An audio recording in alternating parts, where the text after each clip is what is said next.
If you like the story, you can support the author on Patreon. Link is in the description. Chapter 26, Dream Tree. Since then, 2 more days passed. In those couple of days, all Lorien did was guide Saigai's training and relaxing. After traveling to this world for half a year, he's been in a constant state of hard work, so it's about time he takes a week off to relax. Of course, a full rest without doing anything is impossible, as he always finds himself doing other things, such as wondering about the energy problem. He did consider creating something such as a totem in different towns to collect energy for him.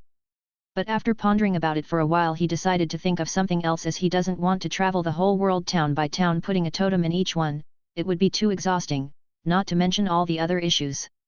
But even then he didn't completely scrap the idea, but decided to leave it as a last resort. Sitting in the backyard, Lorien observed everything around, enjoying the view. This place got demolished because of his battle with Akaza, but now it returned to its original state thanks to Lorien, who used his ability to restore it. Noticing an empty patch of land, he walked slowly towards it holding a Mekon tree seed. Digging a small hole, he put the seed inside before refilling it. Dream/reality, grow. As Lorien's power took effect, the seed he just planted started growing at an incredible rate. The seed quickly sprouted as a sapling quickly grew, but it didn't stop there, as the sapling continued its development non-stop. This process finally yielded a mature tree full of oranges. Watching all of this happen, Lorien felt amazed. Even though he was the one who caused it, all he did, in reality, was provide energy to accelerate its growth, letting nature take its course. No matter how many times he watched it, nature never fails to amaze. Hey! Just then, as he was about to harvest some oranges, an idea suddenly popped into his mind. It was like a sudden enlightenment. Tree, ha ha ha, it may work. After finally getting a suitable idea, Lorien was very impatient to try it, so he started directly. Dream/reality, dream tree seed. The creation of this seed instantly consumed 1/2 of his energy reserves. The seed Lorien just created is the seed of a Japanese cherry, but that's just the exterior appearance. No, even the exterior appearance will probably mutate after it grows. After discovering the ability to give things characteristics, Lorien used it very often, as it proved to be extremely useful. The characteristics Lorien gave this seed were: dream absorption. It is the ability to automatically absorb dreams on its own in its perception range, which grows as the tree matures and grows. Energy storage and partitioning. As the tree absorbs dream energy, it stores and partitions it. 40% of the energy goes back to the world as a sacrifice. 40% stays stored there waiting for Lorien to collect it. As for the last 20%, it goes to the tree itself, allowing it to evolve. Connection and network. This allows it to detect the location of all other dream trees and connect to them using their roots, giving them the ability to share stored energy and send it from one tree to another. Thanks to this, Lorien won't have to travel to different places to get the accumulated energy, it'll come to him on its own. The reason Lorien made the tree in the first place is to get energy quicker, so one tree won't do it, and now with this ability, most of the trouble is solved. Protection. The tree can use the energy stored inside of it to protect itself in cases of danger, executing different attacks. Hidden and phaseless. To those who don't have the ability related to dreams and reality, they won't be able to see it, nor can they touch it, unless of course, Lorien gives them the ability to by making the tree not hide from them. Birth. This is arguably the most useful characteristic. It gives the tree the ability to create new seeds after it reaches a certain level of growth, and then it catapults it in a random direction. This keeps happening until it sends seeds in all direction. Thanks to this, even if Lorien does nothing, the tree will expand its range on its own. Roots. The roots of the dream tree will expand and grow until it covers the whole town underneath. Those roots are very small in size, with the characteristics of hidden and phaseless applied to them. Some may ask as to why Lorien is doing such a complex thing and not just make a simple totem and be done with it. It's quite simple. It's all about the perception and absorption range. If he were to make a totem to absorb dream energy, the energy required for the improvement of the perception range is astronomical, which Lorien simply can't afford for now. That's why he chose a tree. It's because of the roots. Even if the tree only has a perception range of 10 m, Lorien could use its roots as antennas. So as the tree grows, its roots will create a complete network underneath the town, not leaving a single spot free, and because of its hidden and phaseless characteristic, no one could see it, feel its presence or touch it. With the roots covering the whole town, not to mention a 10 m perception range, even a 2 m one would be enough. Moreover, after the dream tree covers the whole town, it'll send one single root as a connection cable to other trees as to establish a connection in a complete network. Looking at the normal-looking seed in his hand, Lorien felt excited as he soon started daydreaming, imagining himself collecting the dream energy of this world and instantly reaching the law level. Thinking of this, he almost started drooling. Shaking his head, Lorien then chose a place in the middle of the backyard and then proceeded to plant it, yeeting the previously planted tree in that location away. Soon after it got planted, it started growing at a very fast rate. In a matter of seconds the seed sprouted as a sapling appeared, growing quickly. It's obvious that it won't take long before a fully mature tree appears, and from there all Lorien has to do is wait. But he'll probably need to give dream energy himself at first to help it grow faster and allow its roots to expand outwards. How should I plant those seeds in different towns?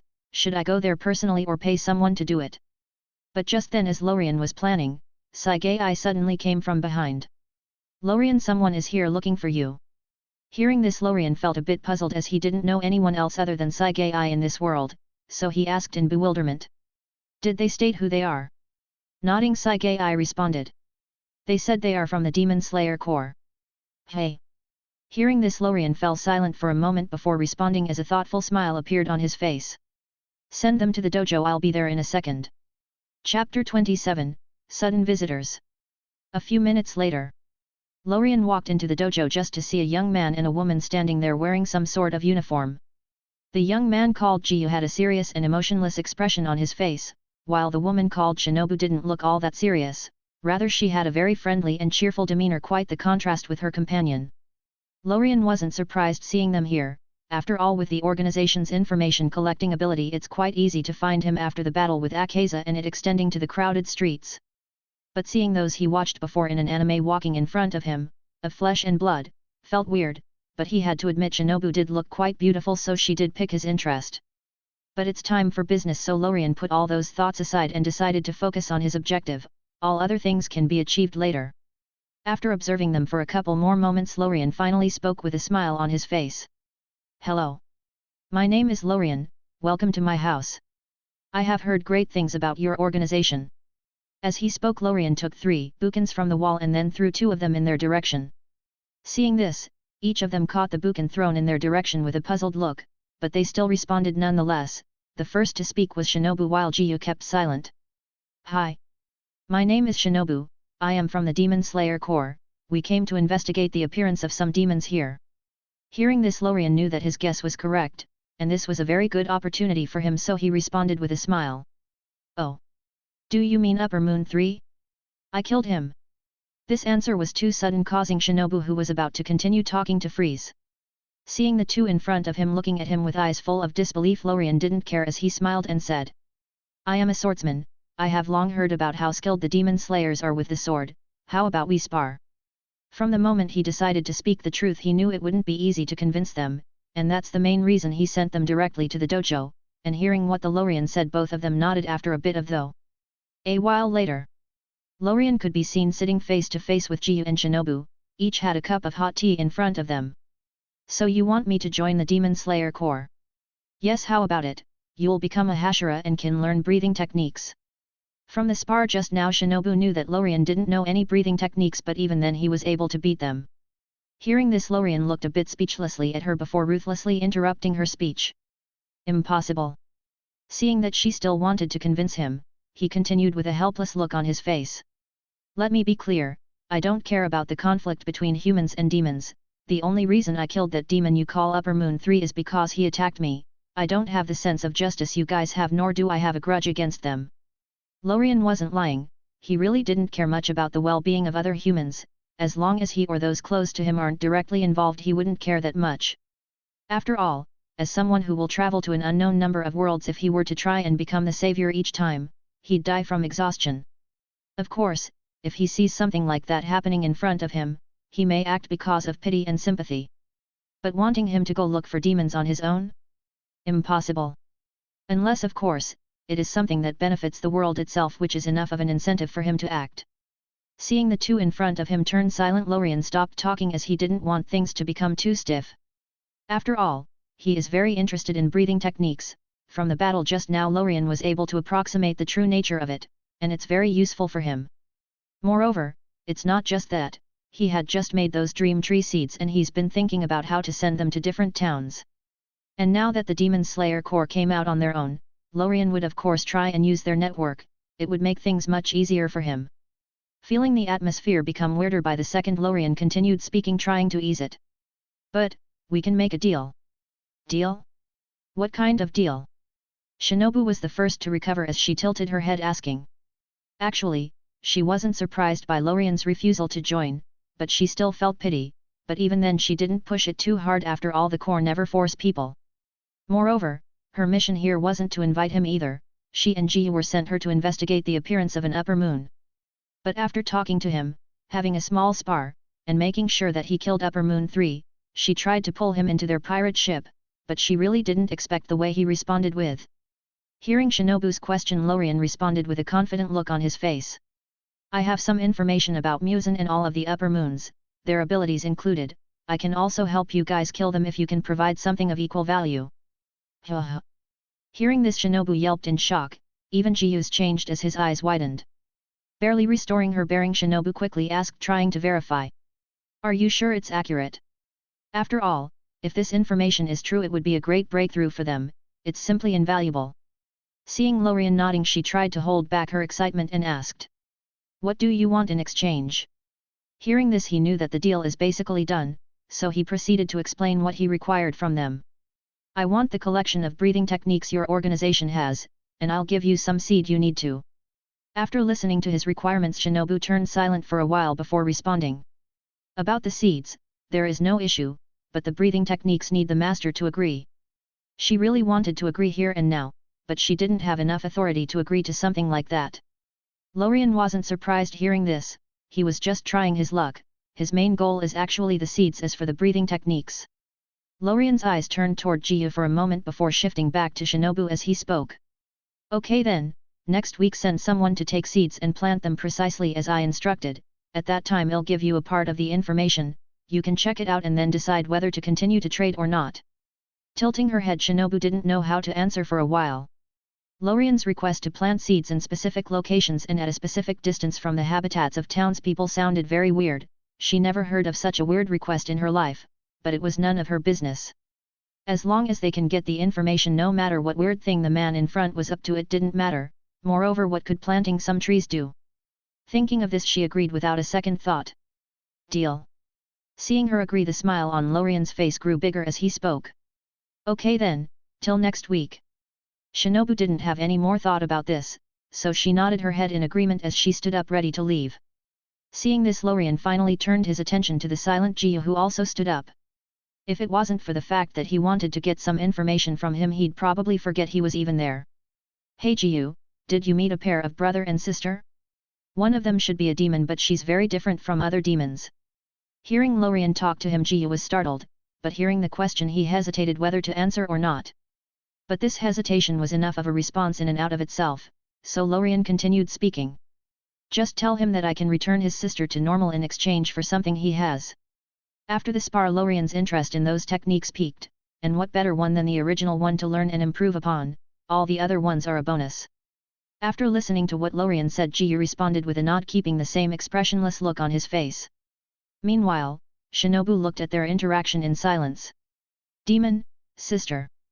Chapter 28, Unlucky Guy. Looking at the disappearing backs of the two, Lorien had a pondering look on his face, rays of wisdom flashed in his eyes. This should keep those demons busy. Things are never that simple. One other reason Lorien did all of this is to make obstacles for the demons. Even though he stated that he doesn't care about demons, it doesn't mean that they don't care about him. Lorien doesn't know what Michael Jackson is thinking about after the death of Akaza, and if he wants to retaliate or not. Even though it was very unlikely, Lorien was never one to wait for others to make choices for him, it's better to just kill the danger in the cradle.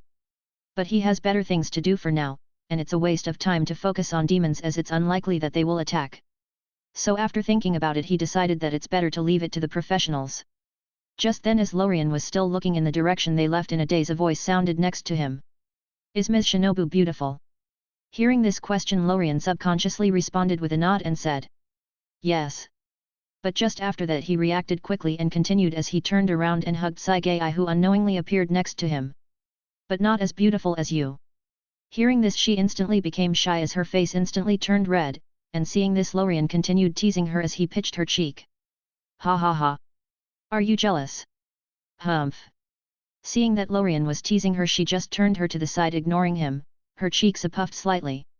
Following this, he didn't try to tease her anymore as he took her hand and walked back to the estate while trying to hold in his laugh. 1 week later. Lorien looked at the pissed-off white-haired young man in front of him in bewilderment. Did I piss him off? But even though he was confused, Lorien didn't bother asking or communicating with him. But just as he was about to give him the booklet and the small bag of seeds, the white-haired young man called Synopsis spoke. Just give me the damn information. Seeing this attitude, Lorien, who was about to give him the booklet, froze, a frown appearing on his face. From the beginning, he didn't have a good opinion of Synopsis as the anime created a very bad first impression that is very hard to ignore, and now the addition of his bad attitude made it worse. What Lorien didn't know is that the reason for his bad attitude is this trait in itself. As someone who deeply hates demons, seeing such important information being traded and a large chunk of it being hidden pisses Synopsis off. And his hot-blooded, stubborn, and impulsive personality made it worse, so of course, he'd act like that. But even if Lorien knew, he wouldn't care, as it's none of his business. And right now Lorien is seriously contemplating whether to beat Synopsis half dead or not. Moreover, he wanted to do it a very long time ago, even before coming to this world. So it could be said he'd be realizing something on his bucket list. Feeling the atmosphere freeze and the air turn heavy, the pink-haired Hashira who came with Synopsis kept looking at them, quickly looking from one end to the other quickly, obviously a bit flustered. What are they doing? What are they doing? But then, just as a conflict was about to erupt, a timely coughing noise broke the tense atmosphere. The noise originated from Sagai, who stood next to Lorien from the beginning. Ever since her awakening, Lorien doesn't hide much from her, so she did know the details of the transaction, so she took the initiative to ease things out. But if one were to look carefully at her expression, they'd notice the cold look in her eyes. Apparently, she wasn't happy with Synopsis' attitude either. But then, a cheerful smile suddenly appeared on her face as the cold look was quickly hidden. Following that, she walked to Lorien and took the booklet from him, and handed it to Synopsis, who snatched it rudely from her hand. But even so, rather than get angry, her smile grew stronger. Even Lorien, who was about to explode, suddenly broke into a smile as he noticed the scarlet aura abruptly entangle Synopsis. Tisk, tisk, tisk. Unlucky soul. Turning his attention from the moron, Lorien then handed the bag of seeds to Mitsuri, who looked at all of this in confusion. What happened? Weren't they going to fight just now? For me. The bag Lorien just handed over contains around 50 seeds or more. It also contains a note explaining what to do exactly. The reason he handed it to Mitsuri rather than Synopsis is that God knows what will happen to the guy next, and he doesn't want the seeds he worked hard for to get damaged. But Lorien doesn't really expect him to die, as it's very unlikely. That's because Sagai, who just used her ability, didn't have any killing intent. And after the training with him, she's able to somewhat control it precisely, so uncontrollable damage won't occur like before. Moreover, Lorien felt that with her current energy reserves it was very unlikely that she'll be able to kill him. But even then Lorien felt curious as to what she was up to, so he relaxed, sat back, and got ready to watch the show. Seeing Mitsuri receive the bag, Synopsis, who looked like he had a stick up his ass, spoke while turning around at the same time. Let's leave. But then something unexpected happened. Synopsis, a Hashira, arguably one of the strongest humans in this world, actually slipped. One moment he was walking normally and the next he was uncontrollably in the air. Lorien, who stood a few meters away, looked at all of this with a wicked smile on his face. Did it start so soon? Chapter 29, Extreme Fear of Birds.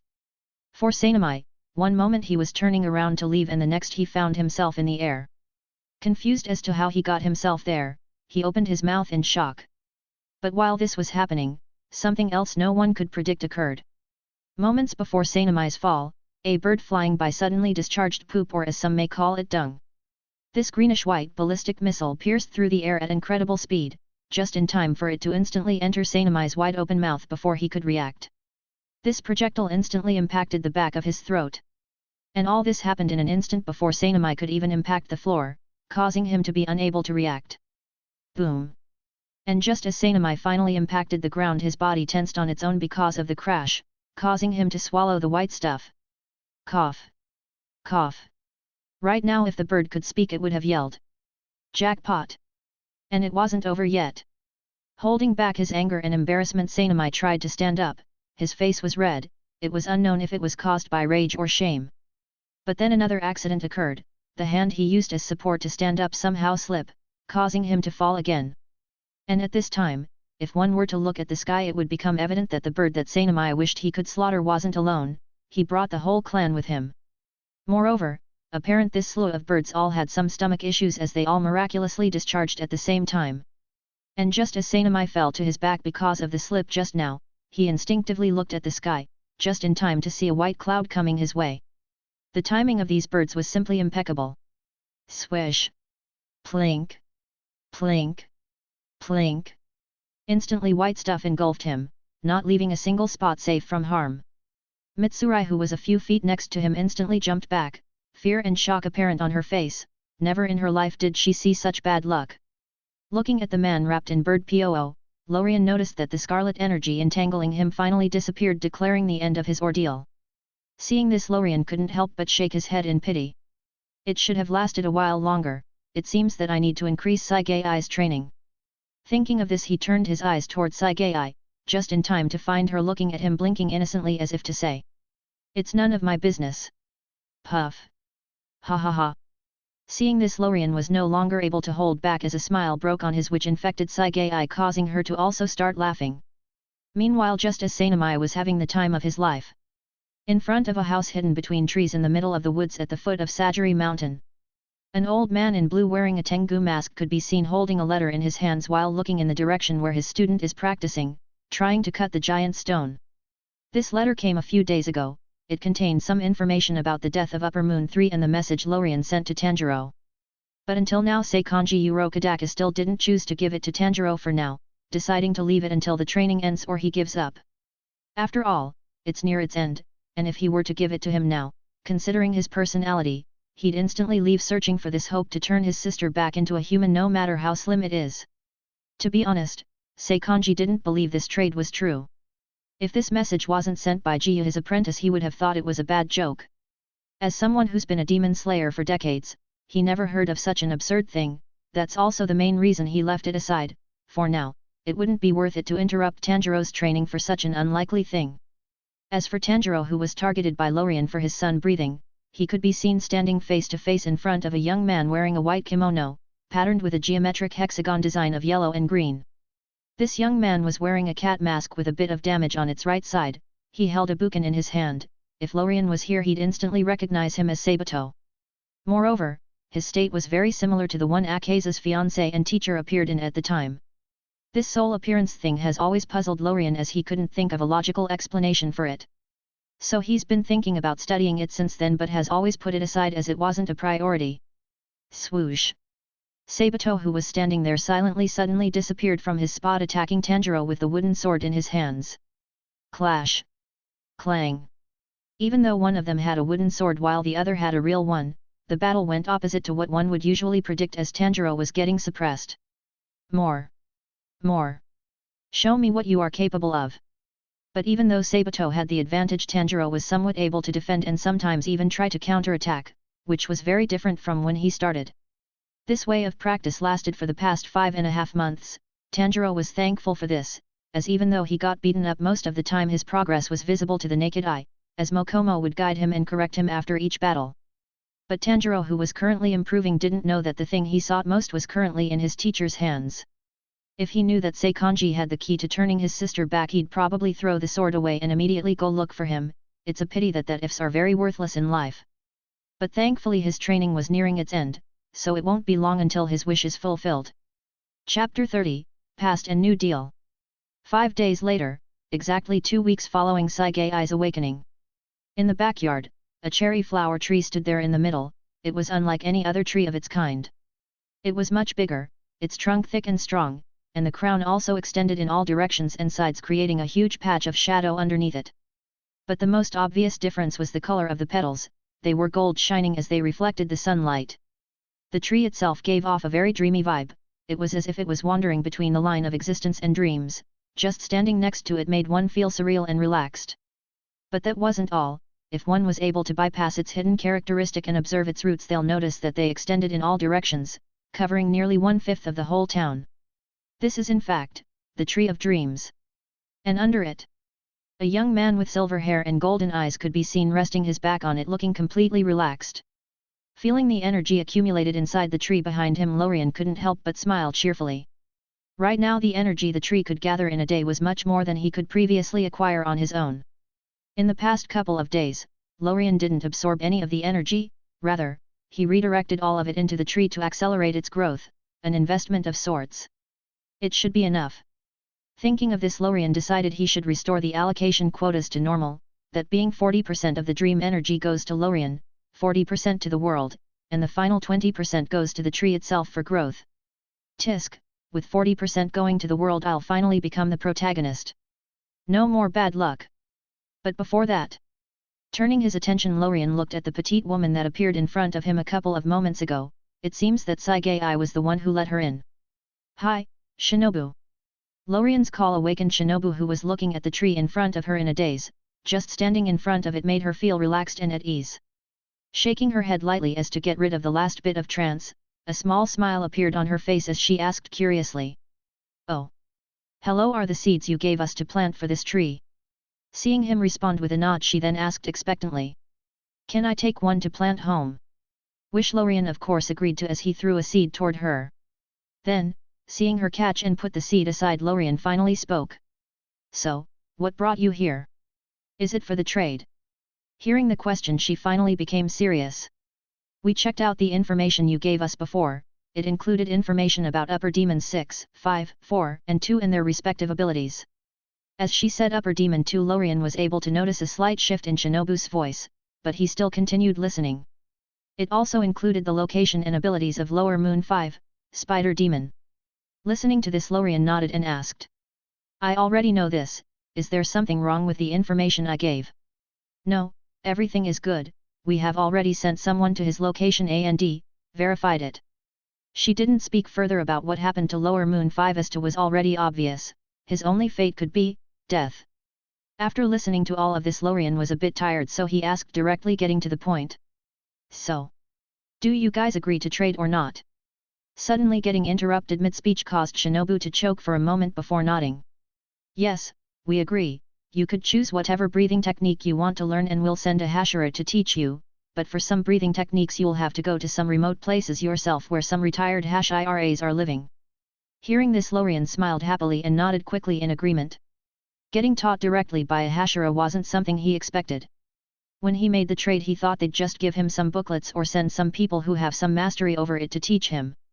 The reason Lorien is so happy about it is that when getting taught he could use the opportunity to battle them. Doing so he could quickly make up for his poor battle experience, effectively making up for another shortcoming of his. Now with the deal done, Lorien took out another small booklet. This one obviously had smaller amounts of data, but it was the most important. Throwing it in her direction, he said, explaining, evidently in a great mood. It contains the location of Upper Moon 6, the ability and history of Upper Moon 1, and all of Musen's different abilities and how he hides. Hearing this, Shinobu clenched the booklet hard and quickly hid it, trying hard to hold in the excitement. After taking in a couple of deep breaths, she then said. There is actually another deal the Lord wants to propose to you. Hearing this, Lorien's interest was instantly piqued. He didn't know what the man was up to, but if the trade was to benefit him he may agree. The Lord wanted to come to meet you in person, but truthfully his health isn't great, so I am here as an intermediate. You could also choose to come with me to our headquarters to meet him in person. Seeing that Lorien just kept silent, she then continued. When we made the first transaction you stated that if we can pay adequately you would help us kill demons, right? Hearing this, Lorien nodded slightly, as he does indeed remember saying such a thing. So who do you want me to kill? Musen. Seeing Lorien's shock, Shinobu quickly continued, not leaving him any time to refuse. In exchange, we'll give you. Chapter 31, 1000 Years Old Resolve and Lorien's Plan. In exchange, the Lord is willing to give everything. Hearing this, Lorien felt puzzled, as he didn't know what this everything exactly meant. Everything. Seeing that he wanted further details, Shinobu gave off a long sigh full of complex emotions as she continued. All the industries his family has, all of its influence and his life if needs be. As she said this, the atmosphere instantly quieted down. Lorien didn't know how to respond to this. It seems that I really underestimated those demon slayers. Their resolve and decisiveness are really astonishing. Kaguya Yubayashiki, Rengoku, and many other Hashiras in the original sacrificed their lives without a second thought. Truthfully speaking, Lorien didn't have such willpower. Compared to those demon slayers, he is really lacking in this aspect. He may be more powerful than them, but his power came relatively easy. He didn't have to work that hard to get it, nor did he face what many of them faced in the beginning. He really couldn't be compared to those who constantly lived on the edge between life and death.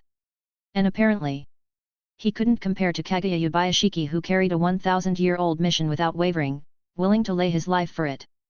But even though Lorien felt fascinated by such resolve, he still analyzed things logically, not letting emotions influence his decision. And it only took a few moments before he responded with a nod and said, "I agree, I'll deal with him by the end of this year." Hearing this, Shinobu finally heaved a sigh of relief and laughed lightly. After all, she wasn't sure he would agree. Even though no one was sure Lorien could kill Muzan, his ability to gather all of their information and his powerful strength still gave them some hope. Not to mention that the contract will only take effect if Muzan is killed. If Lorien doesn't kill him, then the Demon Slayer Corps wouldn't lose anything. So whatever the result may be, they won't lose anything. On the contrary, they got someone who was neutral to join their side without paying anything. Thinking of this, the smile on Shinobu's face grew even bigger as she responded, lightly clipping both of her hands together. "Then you could come with me to the headquarters for further details, moreover you could start the training there immediately."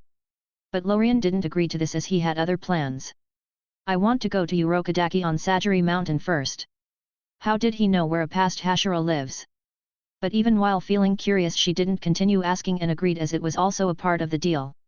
Seeing everything go smoothly, Lorien tried his best to hold back his laugh. Lucky.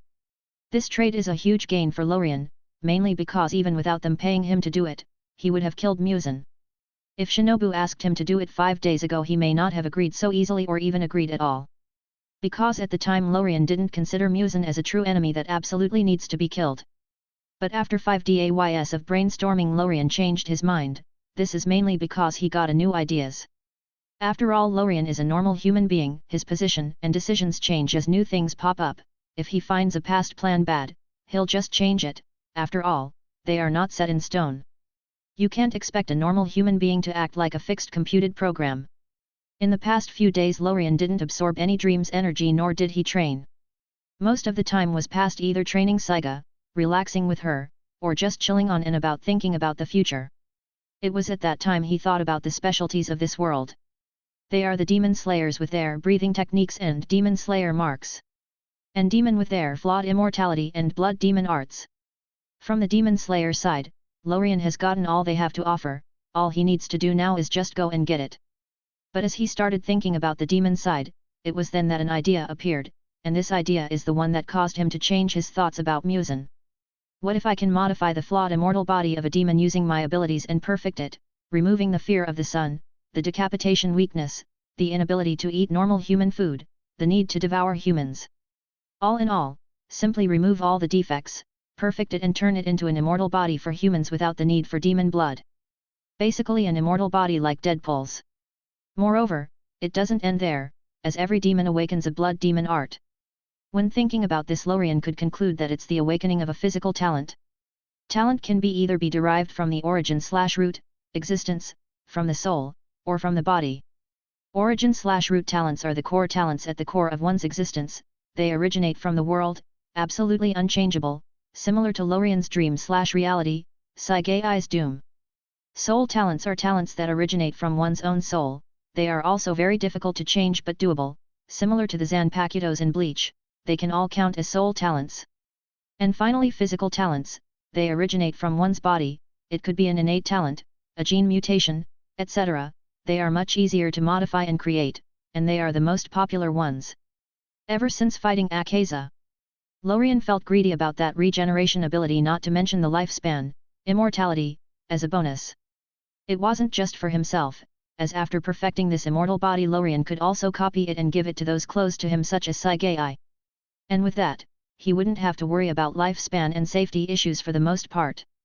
And to make things even more favorable to Lorien, he already has a candidate that defeated the weakness of the sun in the original, and that is Nezuko.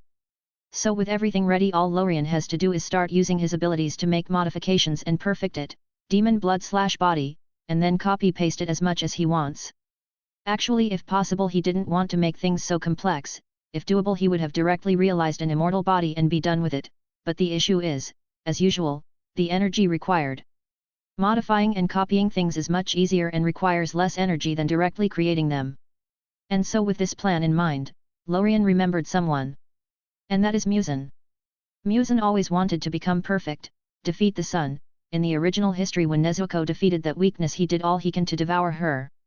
And of course, Lorien wouldn't allow such a thing.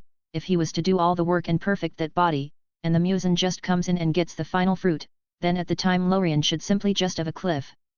And so like that, Muzan jumped from the middle of Lorien's kill list to the absolute top of it.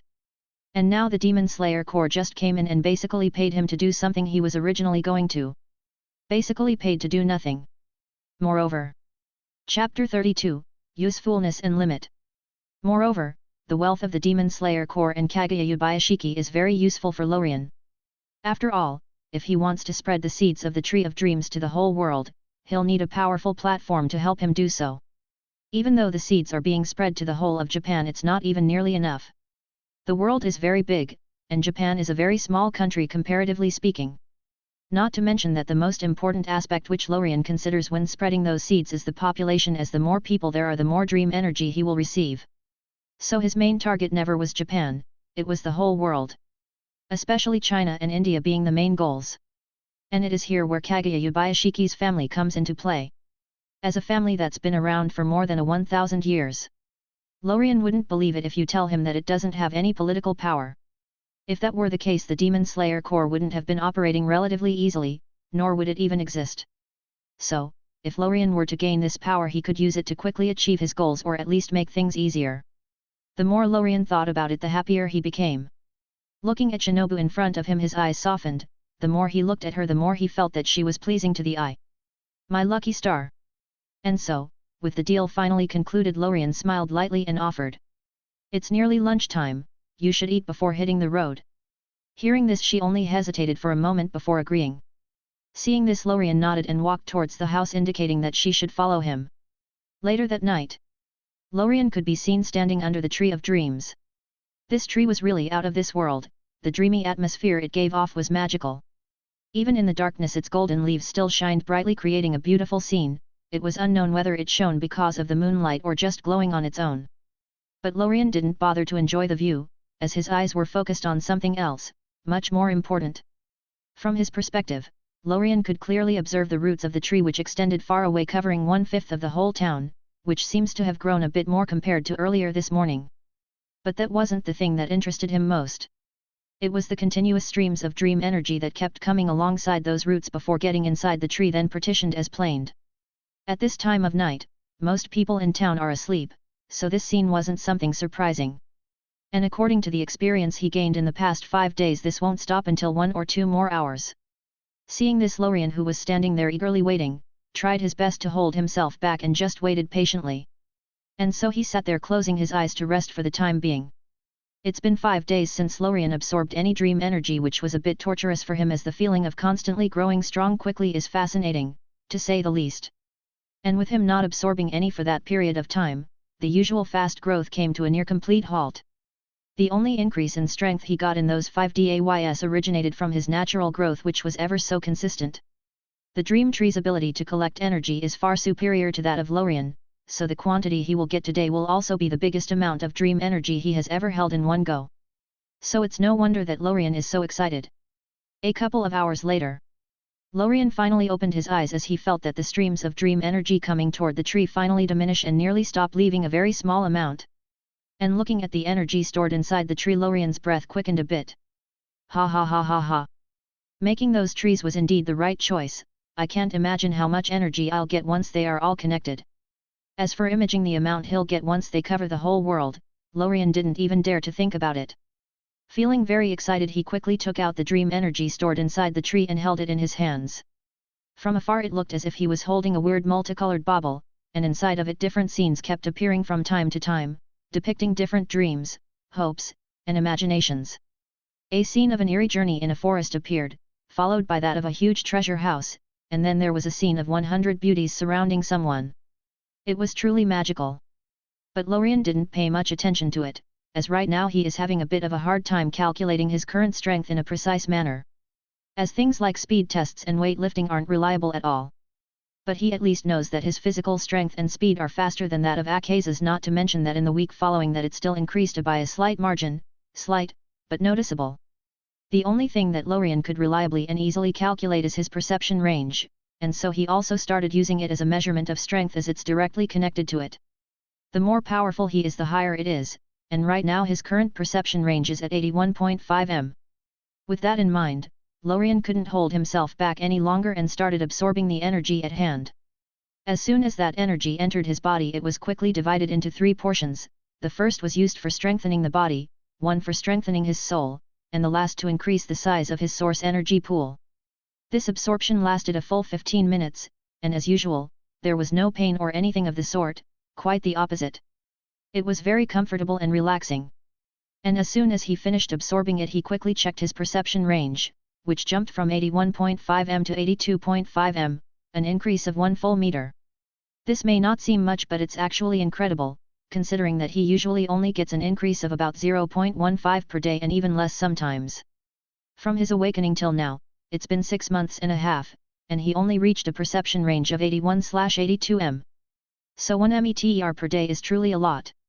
Not to mention that right now the tree only covers 1/5 of the town, so once it covers its totality, Lorien's increase will multiply by a factor of 5, 4 more portions. Moreover, this town is just one town of many. But even with this, the sense of happiness that Lorien should be feeling right now didn't appear. Quite the contrary, he actually had an ugly look on his face, and that's because he felt something he wished he would never feel. And that's a limit, when absorbing the energy right now. Lorien didn't know if it was just his imagination, but he actually felt a bit of a strain. Even though it seems that the amount he had just absorbed was still far from his limit, and even if he reaches said limit he could probably rest for a while before continuing his absorption, a limit wasn't something good in any way. As with it, Lorien's hopes of directly absorbing all the energy he will receive once everything comes into fruiting would instantly come crashing down. It seems nothing is perfect. Muttering lightly to himself, Lorien tried to calm himself down and analyze the situation. If that limit truly exists, my growth will get considerably slowed down. Actually, a limit is a bit logical if I think more about it, as an instant and infinite increase is truly weird. My body and soul should need some time to digest the increase in strength before continuing. Moreover, this cap, upper limit/ceiling, shouldn't be something fixed, it should increase with my soul and body's improvement. So, even if it exists, this cap only limits how much I could absorb at once, so it isn't that big of a deal. As I can either wait for a bit and continue absorbing, or I could just use the raw dream energy to directly realize whatever I want without turning it into source energy first, but doing so will be a bit of a waste as dream energy isn't renewable, contrary to source energy. Sigh.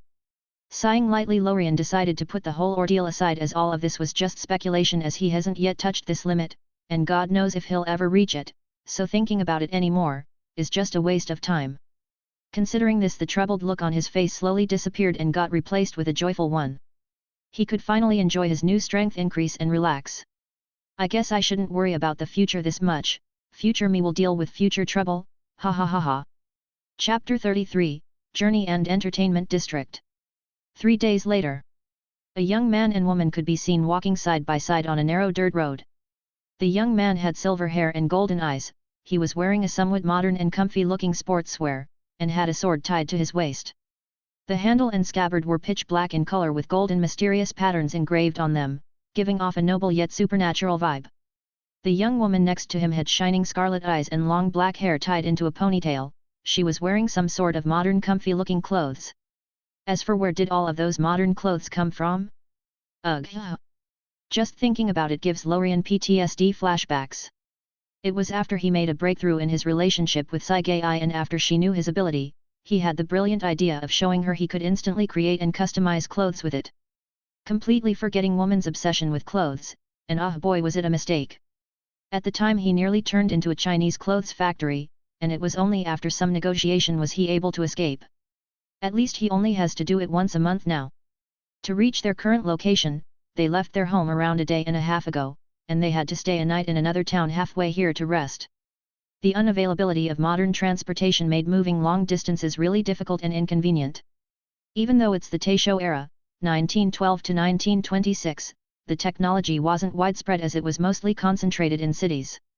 But thankfully with their enhanced physical strengths, walking such long distances wasn't that big of an issue. Walking past the many farming lands on both sides of the road, a mountain could clearly be seen in the distance, and according to the information they gathered it should be Sagiri Mountain. We are nearly there. Just as they were walking, Saigai, who was next to Lorien, suddenly spoke, her eyes shining a bit, full of curiosity. Can I touch it? Hey! Following her gaze, he found that her eyes were focused on the sword tied to the left side of his waist. Catching this, he nodded and slowly took it off, passing it to her, who quickly held it, unsheathed it, then started examining it. Seeing her observing slowly and then waving it around, her eyes shining brightly, Lorien shook his head, trying to hold back his laughter. Her current state is similar to that of him when he just started training. This is also the case for many others who also just practicing. People in that time period usually get a fascination for swords and want to own one of their own. Even though it wasn't long since she began practicing, it appears that her love for swords started appearing, and like any other swordsman she probably wants a sword. And just as Lorien was thinking, Saigai already finished looking at it and sheathed it again, then reluctantly returned it to Lorien. It appears she wasn't finished playing yet. Puff! Ha ha ha ha! Seeing this, Lorien was finally unable to hold back his laugh, which caused her face to quickly redden as she glared at him. Hey! Don't laugh! Noticing this, he laughed even harder as he held her hand and said, after you finish your training I'll make you one. Really? Hearing this, she quickly held his hand even tighter and said, her eyes shining brightly, figurative stars appearing in them. Yes, yes, really. I love you. Feeling a soft touch on his cheek, Lorien just laughed softly as they continued their journey toward the mountain. And meanwhile, in another part of the country, and more precisely in Yoshiwara, Tokyo, 3 individuals could be seen entering the huge entertainment district by carriage. One was a young man, his black hair was messy but tied into a ponytail, and he had a serious and emotionless expression on his face. To his left sat a tall man, he had golden hair with red streaks along the end, and he had a weird charismatic, and enthusiastic atmosphere around him. And finally, the last member of the team was a curvaceous young woman that has long pink hair that fades into a green color. She kept looking at everything around in a daze, unknown what she was thinking. Right now the place seems a bit deserted as it's still daytime, which is opposite to other locations where right now should be the time when most activities are occurring. Those 3 are Rengoku, Jiu, and Mitsurai, a combination of 2 men and a woman. This choice was made because of the location and characteristics of their next target. Disembarking, the 3 started talking in a low voice as they walked in a certain direction. The information stated that Upper Moon 6 is hidden here. To think it's disguised as an Warren named Warabiheim, it was Kyogoko House, right? Yes, but according to the information, we need to kill her and her brother at the same moment for them to truly die. Okay, then we should. The plan essentially consists of only one Hashira attacking first, and that's Mitsurai, as the information stated that this demon has an obsession with beauty and it may be hard to drag it out otherwise. And then they'll just wait for the other one to appear, Gyataro, before the other 2 do a surprise attack, ending the fight as soon as possible. Simple yet efficient. Demon slayers weren't interested in fair fights. As long as demons die without causing damage to their side, then it's a win. And that's also why 3 #IRA's demon slayers were sent at the same time, even though it's a bit of an overkill. After going through the plan one more time, they turned silent and decided to hide in the nearby wisteria-labeled house for the time being. But just as they were about to enter, Mitsurai suddenly stopped as she took out a seed out of her clothes. If Lorien was there, he'll instantly know that it was the seed of the Tree of Dreams. I remembered, I need to plant this in the middle of the district. Seeing this, both nodded as they remembered the deal the Lord talked about. And so both before entered the small house, while she walked in a different direction towards the center of the district. Neither of them was worried that she'll meet the demon now, as it was still daytime, and there was still enough time before sunset. Chapter 34, Demons. And meanwhile, just as Mitsurai finished planting the seed in the center of the faraway entertainment district and returned to the wisteria store to get ready for the upcoming festive night, Lorien and Saigai finally reached their destination. It didn't take them much time to reach it from their previous location. They only had to walk a bit more, as this small house was at the foot of the mountain. And thanks to that, they didn't have to climb it to reach their destination. Standing close to the small house in front of them, Lorien could feel a presence inside, so he voiced lightly, Anyone here? Even with such a faint tone, his voice magically traveled far away unabated and undiminishing in volume. Evidently, Lorien used his ability to achieve this feat. And in just a couple of moments, the small house's door opened slowly, as an old man wearing a Tengu mask appeared. Looking at the couple in front of him, standing in the sunlight, he asked. You are? Hearing this, Lorien smiled and started introducing himself. Ah, I suppose you are Mr. Urokodaki. My name is Lorien, and this is Saigei. I am here to practice breathing techniques, and I also have a deal to make with your student. Hearing this, Seikanji remembered the old letter he still hasn't passed to Tanjiro and the new one he received from HQ not long ago detailing the situation. And so after a brief moment of silence, he asked again to confirm. So you are the one who made a deal with Oyakata-sama? Seeing Lorien nod in affirmation, he nodded and continued. I am indeed Seikanji Urokodaki, please come in. A while later, Lorien and Saigei could be seen sitting with their legs folded underneath them, face to face with Urokodaki.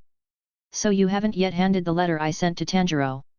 Seeing Urokodaki nod in affirmation, Lorien held back the urge to facepalm. No wonder I haven't seen him for so long. I thought after sending the letter Tanjiro will come to me even if the hope was minimal, but I didn't expect Urokodaki to hide it and wait until Tanjiro finishes his training. Sigh. Life is always unpredictable, something unexpected always emerges, plans can't be applied perfectly in reality as it's impossible to account for all those random variables. Shaking his head, Lorien threw those messy ideas away as it wasn't time for them. Can I see her?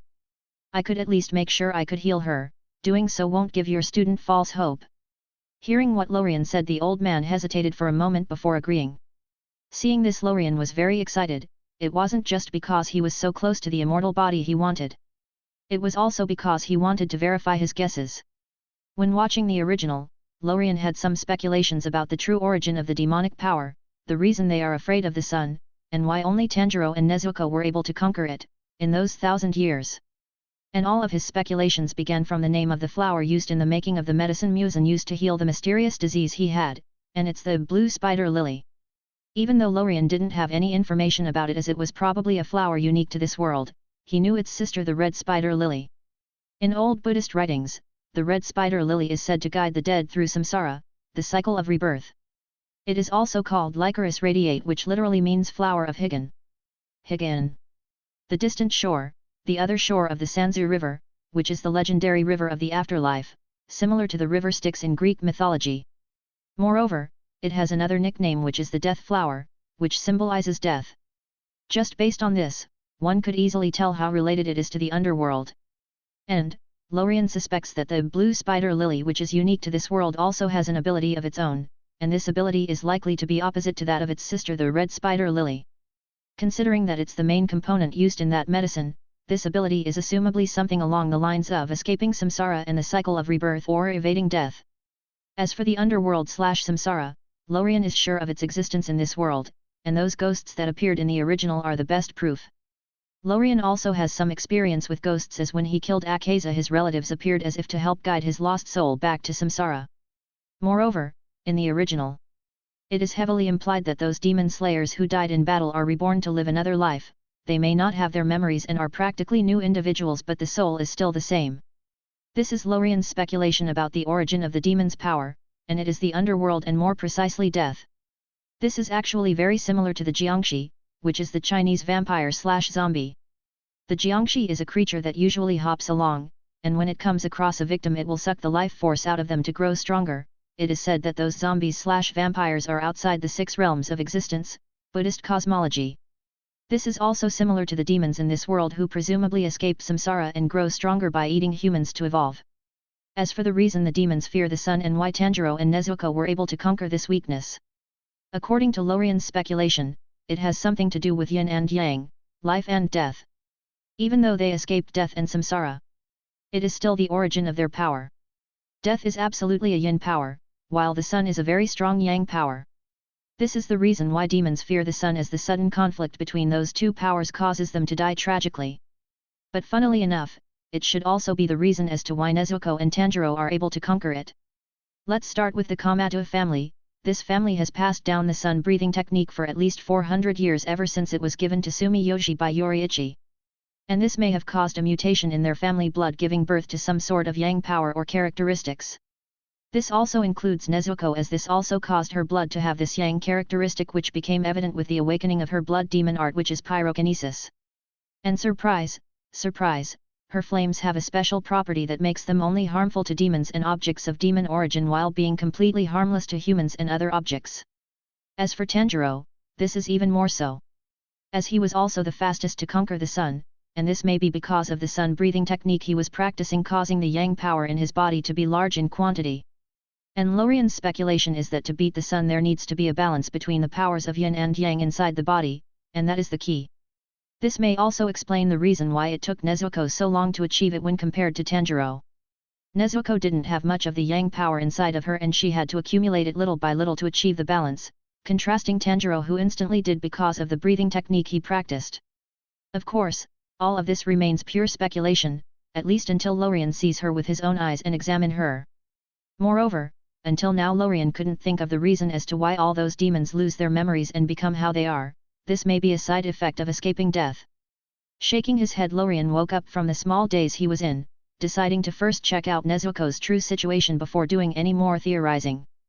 And so with that, he stood up and followed Urokodaka, who was walking towards a small room on the side. Chapter 35, Nezuko's Situation.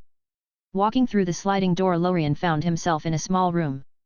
The room wasn't big in size, with only one tatami in the middle and a small nightstand next to it.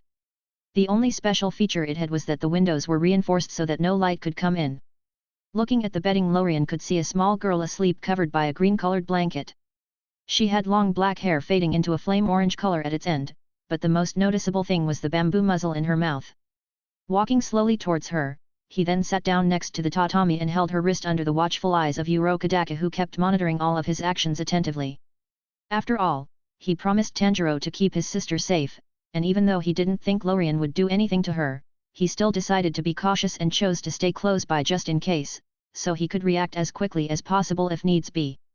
Ignoring the gazes around him coming from Urokodaka and Saigei, who was also watching curiously, Lorien kept holding Nezuko's wrist as he launched his ability. Dream/reality, analyze.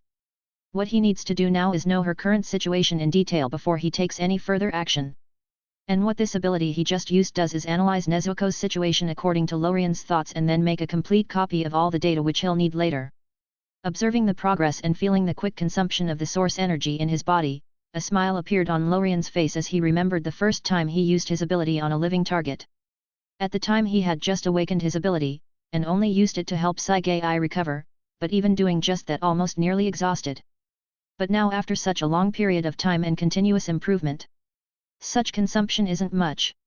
It didn't take long for the analysis to finish as information appeared in Lorien's mind detailing Nezuko's current situation. And it was indeed as he previously guessed. There indeed exists a conflict between two opposing forces inside her body, one of which is currently overwhelming the other. But it appears that the other one, flame/positive, is getting stronger and stronger by the second, while the one who is at the top right now, death/negative, is losing ground. This may be because Nezuko hasn't consumed any human flesh since becoming a demon, which kept weakening this yin power. But even then, it'll still take a long time before a balance between those two forces gets finally established. He also noticed that her body is recovering energy on its own by sleeping, and from what he could tell it won't take long for her to wake up on her own. He could estimate that it'll take about 3 to 4 days max. This is notably different from other demons who recover and evolve by eating the flesh of humans. Furthermore, he finally found out the reason for demons' insanity. Simply put, the soul is suppressed by the yin energy while instincts are being amplified.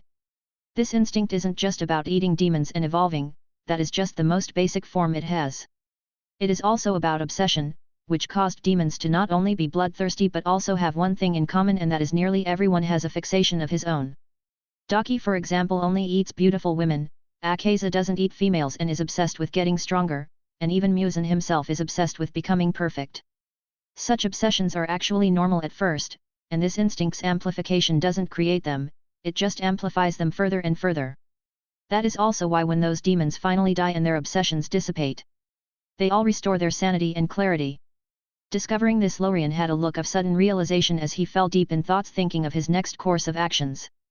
To be clear, Lorien has no interest in becoming a demon, he is only interested in the immortal factor and the awakening of a physical ability. So if everything goes well, he'll end up with 2 ability seeds of immortality and random ability, which he then could improve further using his ability and copy-paste it so he could give it to those close to him. This isn't because Lorien is attached to his human body and identity. It's just that this demon blood is too low of a rank. If it was a very high-ranking creature, he may have been very tempted to do switch races. Some may say that humans have infinite potential with powerful adaptability and evolution, and all others have a limit or a weakness of sorts. But that is actually incorrect. It was never the human blood and body that had this infinite potential, as they were not unique in that adaptability and evolution feature. All creatures have it, it's just more apparent in some more than others, and that is mainly because of the difference in lifespan. It is actually human thought that has that limitless potential. Wisdom, knowledge, and inheritance, it's those things that are humanity's most powerful forces. It was never such thing as brute force, physic, etc. Not to mention that human physic actually has a lot of limitations in many words, for example in Mundaji, where humans aren't able to reach 3rd digit, almighty domain. As for those humans in other words that were able to reach incredible heights, it was mostly thanks to the world's power system. Of course, even those physical limits possessed by other humans don't exist for Lorien, who has the ability to turn dreams into reality. So what he seeks now is to take the advantages and discard the weaknesses. Similar to what he wants to do with the demons, take their immortality and ability and discard all the other things.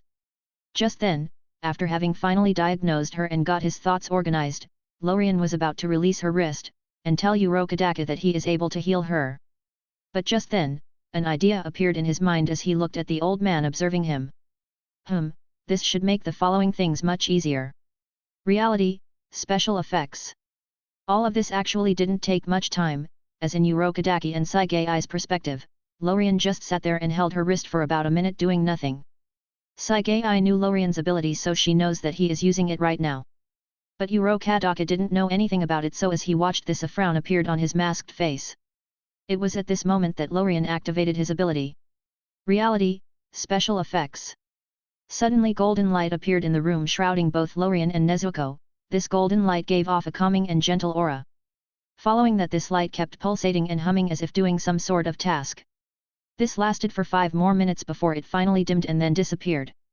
Looking at all of this, the old man was shocked as he didn't know what to do, but thankfully Lorien's next words woke him up.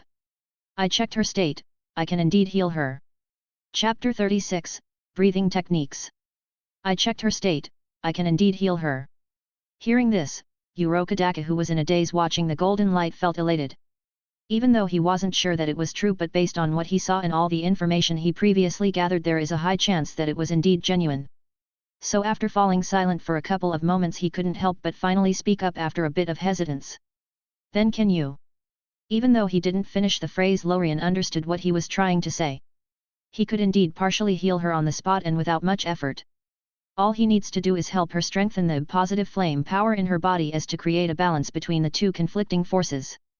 Then he'll need to help her restore her clarity by suppressing those instincts and helping her soul return to a normal state. Those actions won't consume much energy, as the foundation for all of this is already inside her body, and she could do it by herself without his help. It just needs some time. And what he'll do is just accelerate this process. But he wasn't going to do that for now, as what he'll end up with if he did that is just a demon who does not fear the sun, and that was never his objective. That is actually just the first step. What he then needs to do is eliminate all the demonic factors while keeping the immortality and the special ability. And finally, he needs to extract a copy of them and turn them into seeds and then improve them further. But all those steps require time and energy, and Lorien doesn't want to stay on this mountain far away from civilization for too long. As someone who feeds and grows stronger thanks to dreams, being this far away from civilization for a very long time is akin to punishment. So what he needs to do is to take her back with him. Of course, all of this is only after he learns the breathing techniques he came here for. With this in mind, Lorien responded while also shaking his head. It can't be done here, I need to take her with me, moreover it'll take some time. Hearing this, Urokodaka quickly calmed down, knowing that things weren't as simple as they seemed, which was expected. But deciding on this wasn't something he could do, as he didn't have that authority to do so. If anyone had it, that would be Tanjiro, who was still training. And so, he shook his head and responded. I cannot decide on this matter. We should wait for Tanjiro. But after saying that, he paused again and continued. I'll bring him now. After all, this is much more important than whatever Tanjiro was doing right now, so even if he were to interrupt his training for a day it won't be an issue. But hearing this, Lorien refused. We'll just wait, moreover this is only a side trade, I mainly came here to learn breathing techniques, so could you please introduce it to us? Only then did Urokodaki remember what they were here for, as Nezuko's matter occupied his attention causing him to totally forget about the training. So with this in mind, he nodded his head and walked out of the room indicating Lorien and Saigei to follow him. Who indeed did just that, subsequently closing the door behind them and returning the room in which Nezuko stayed to absolute darkness. A while later, and after a long detailed explanation by Urokodaki. So that's how it is. Sitting in front of Urokodaki, Lorien fell into contemplating as he digested the information he just obtained from the old man. It is indeed as I anticipated. Those breathing techniques aren't swordsmanship at all. Rather at their base, they are body control techniques that helps the users better utilize and control their physical prowess, achieve better control over their body and how to exert said force.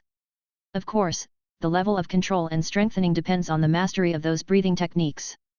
Those who have just started or haven't yet reached advanced levels are indeed much stronger than normal people and have better control over their body. But they can't be compared to those who achieved full concentration, constant, and are in full control of their body, allowing them to use 100% of their power and can control very small aspects such as forcefully stopping bleeding, etc. Moreover, as they reach this level they could pump even more oxygen into their blood, which aids physical strengthening, allowing them to become comparable to demons. The actual difference between all the breathing techniques is the element or attribute they try to mimic in their breathing and then try and replicate it when exerting force while attacking or defending. Those different elements cause the way they apply force to be very different from one to the other. For example, the calm way a water-breathing technique user exerts his power is very different from the explosive way a fire-breathing technique user does. But in the end, they are all at their base, as stated earlier, just body control and force exertion techniques. Based on this, Lorien could also predict what the truth about the see-through world and the Demon Slayer marks. For the see-through world, it is still based on being in full control of the body, as users could shut out all useless external factors, only keeping the necessary ones. Doing so gives them ocular extrasensory perception that alters their vision, allowing them to perceive other living beings as if they were transparent, only being able to see the inner workings of their bodies. This allows them to predict and evade their opponent's attacks, as well as to find openings for their own strikes. As for the Demon Slayer mark, it appears as users start burning lifespan for power, which allows them to quickly become stronger, but it shortens their lifespan dramatically to just 25 years. Finally, I can make up for this shortcoming. Lorien still didn't forget about his battle with Akaza, even though he had better physical strength. The demon was able to bridge this gap thanks to his phenomenal strength control and application/exertion techniques. And now is a good opportunity to make up for it. And the Demon Slayer mark could also be quite useful. But then, just as Lorien was contemplating, a noise appeared from the direction of the front door as it slid open. Tadema. Looking at the origin of the voice, a smile appeared on Lorien's face as he quickly identified that it was indeed Tanjiro. Chapter 37, Agreement. Looking at the young man who just came back from training, obvious tiredness could be clearly seen on his face. His hair was long and unkempt, his clothes a bit dirty and worn out. It is evident that he didn't take care of his looks for a long time. He also had a Japanese katana strapped to the left side of his waist. It was the only thing on him that looked in good condition. Then, just as Lorien was observing Tanjiro, the latter noticed the presence of the two new faces in the room, so he greeted them while also giving Urokodaki a confused look. "Hello. Nice to meet you, my name is Tanjiro." Hearing this, Lorien, who was observing, quickly reacted and greeted him back with Saigei following his lead. "Hi. I am Lorien, it is nice to meet you." "Saigei, nice to meet you." It was only then did Urokodaki start the official introduction. He first pointed at Tanjiro. "This is my student Tanjiro." Then he looked at Lorien and Saigei and paused for a moment before asking Tanjiro to sit down first, as this would take a while. "This is Lorien and his companion Saigei, they are here too." It took a couple of minutes to fully explain the situation and the reason they were here. The conversation was mainly about Nezuko and Lorien's ability to heal her. And just as the explanation ended, Tanjiro was sitting next to Urokodaki, instantly kowtowed before anyone could react and shouted excitedly, "Please! Help her!" His voice was loud and full of anxiety, yet at the same time filled with hope.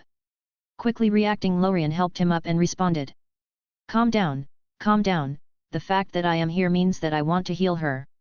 Hearing this, Tanjiro's anxiety calmed down a bit, but his sense of excitement skyrocketed. Then. But before he could continue, he was interrupted by Lorien, who continued. I already stated it's a trade, so let's talk about it first. Moreover, I can't heal here, I have to take her with me to my estate, moreover it'll take some time. Tanjiro felt as if a cold bucket of ice was dumped over him, causing his excitement to instantly subside. But after taking a deep breath, he said resolutely. As long as it's something I own, then it's a deal. Looking at Tanjiro, who looked like he was ready to die, Lorien felt speechless. Hey, I didn't ask you to kill yourself, did I? Why are you looking like that? But Lorien didn't want to bother with this any longer, so he directly got to the point without further ado. I want the sun breathing technique, or as your family calls it, the Hinokami Kagura. This caused the place to immediately turn quiet, even a needle drop could be heard. Tanjiro's resolute face instantly turned into one full of shock and surprise. Obviously this was also news to him. While Urokodaka's body shook in response, after all, the sun breathing technique is a legend, the origin of all other techniques, and it turns out his student had it all this time. Phew. Taking a deep breath, Tanjiro quickly restored his calm and then nodded in agreement. I don't know whether the Hinokami Kagura is truly the sun breathing technique or not, but I agree. For him, no matter what it was or how precious it is worth it, as long as his sister could be healed. Seeing this, Lorien wasn't surprised, as it was something he expected. It would have been weird if he actually refused. And so, like that, with the deal concluded, Lorien clapped his hand and said with a smile etched on his face. Great. It's a deal then. The next day, Lorien could be seen standing in front of Urokodaki, as the latter was teaching him the water-breathing technique. Because Lorien was already a great swordsman, they didn't have to start from the very basics and they directly jumped to the breathing part. This is also a first for Urokodaki, as he usually trains complete novices, so he had to test Lorien earlier to see if he had to retrain him from zero. But apparently, he was thinking too much, as after a test it quickly became apparent that in terms of pure swordsmanship even he was inferior to him. And meanwhile, tens of meters away, Sagai could be seen practicing swordsmanship, as before starting his training Lorien already instructed her on what to do. She had been practicing for a while now, and with Lorien using his ability to accelerate her training, she was actually a very good swordsman, but it'll take a while before she reaches Lorien's level. Probably 1 or 2 more weeks, and that is considering that Lorien himself is helping her using his ability. As for Tanjiro, he's currently back in the forest trying to cut the huge stone in half and finish his training. Frankly, after the deal was concluded, he wanted to immediately pass the Hinokami Kagura to Lorien without any delay. But after some talk, it was decided that it will be postponed until Tanjiro finishes his training. And according to the original timeline, that'll take 4 or so more days. And so until that, Lorien started learning the water-breathing technique with Urokodaki. Meanwhile, in the faraway Demon Corps headquarters, Akatsugai crows could be seen flying above the estate below in circles, before finally slowing down and heading toward one of the rooms. Entering the room, it landed softly on the shoulder of a man who was wearing a black kimono with a long white haori over it. The man had dark hair, his eyes were white, apparently blind, and the skin on the upper side of his face looked purple, it was as if it were rotting.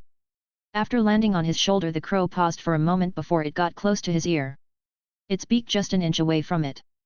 And soon after, the man suddenly burst into laughter, but this laughter was quickly followed by a fit of blood-filled coughs. Cough. Cough. This shocked the crow on his shoulder, causing it to fly away before landing a couple of meters away from him. But obviously, the man didn't care about any of the happiness and excitement he felt at this moment, overwhelmed all the pain he felt. Finally. The end is nearing. Chapter 38, Foresight. Finally. The end is nearing. The news he just received was of Lorien's arrival at Sagiri Mountain, where Urokodaka lived. This information may not seem that important to others, but for Kaguya it was the exact opposite. This news for him means the beginning of the end. And this is because of his ability, no, more precisely it is an ability present in the Yubayashiki family, and it is foresight. This ability helps them avoid disastrous situations and amass a great amount of wealth and fortune. It also allows Kaguya to accurately make guesses and predictions without him knowing any prior information about the target or subject, whilst remaining surprisingly accurate. In the original timeline, he was able to predict that Muzan only has one last weakness remaining, and that is the sun. He was also able to foresee Muzan's appearance at the Demon Salier's HQ, which allowed him to prepare explosives beforehand. He also predicted that the death of the Upper Moon 6 will start a chain reaction inducing the end of demons. And all of this was without him getting or knowing any information about the subject. This is also the reason for his trade with Lorien. Ever since he got the news of Upper Moon 3's death, he clearly felt a chance, an opportunity to end this 1,000 years battle. And this feeling got stronger and stronger as he traded with Lorien. Or else he wouldn't have traded the fortune amassed by the Yubayashiki family during 1,000 years on a pure guess without basis. After all, this fortune is needed if the Demon Slayer Corps wants to stay operating. And now with Lorien arriving at Sajiri Mountain, this feeling became much stronger. It was as if it'll become reality at any moment. And then just as he was trying to calm down his excitement, another crow flew in from outside, landing on his left shoulder while also getting close to his ear. Ha ha ha ha ha ha. Cough. Cough. Cough. Hearing the new information, he burst out laughing again, causing another fit of blood-filled coughs. Great job! Jiu, Mitsurai, Rengoko. The information he just received now was about the attack on Upper Moon 6 at the Entertainment District.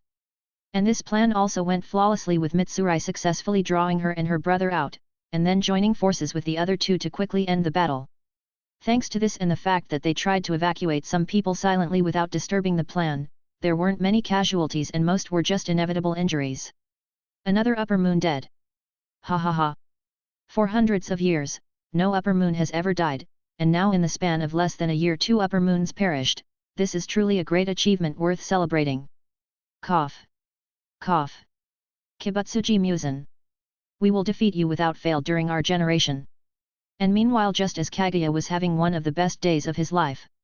In another part of the country, inside the Infinity Castle, also known as the Dimensional Infinity Fortress, Musen wasn't having a great time. He was currently in his male form, with the remaining 4 Upper Moons standing in front of him. 2 Upper Moons died in the span of 1 year. The Upper Moons have waned, the Yubayashiki family has yet to be entombed.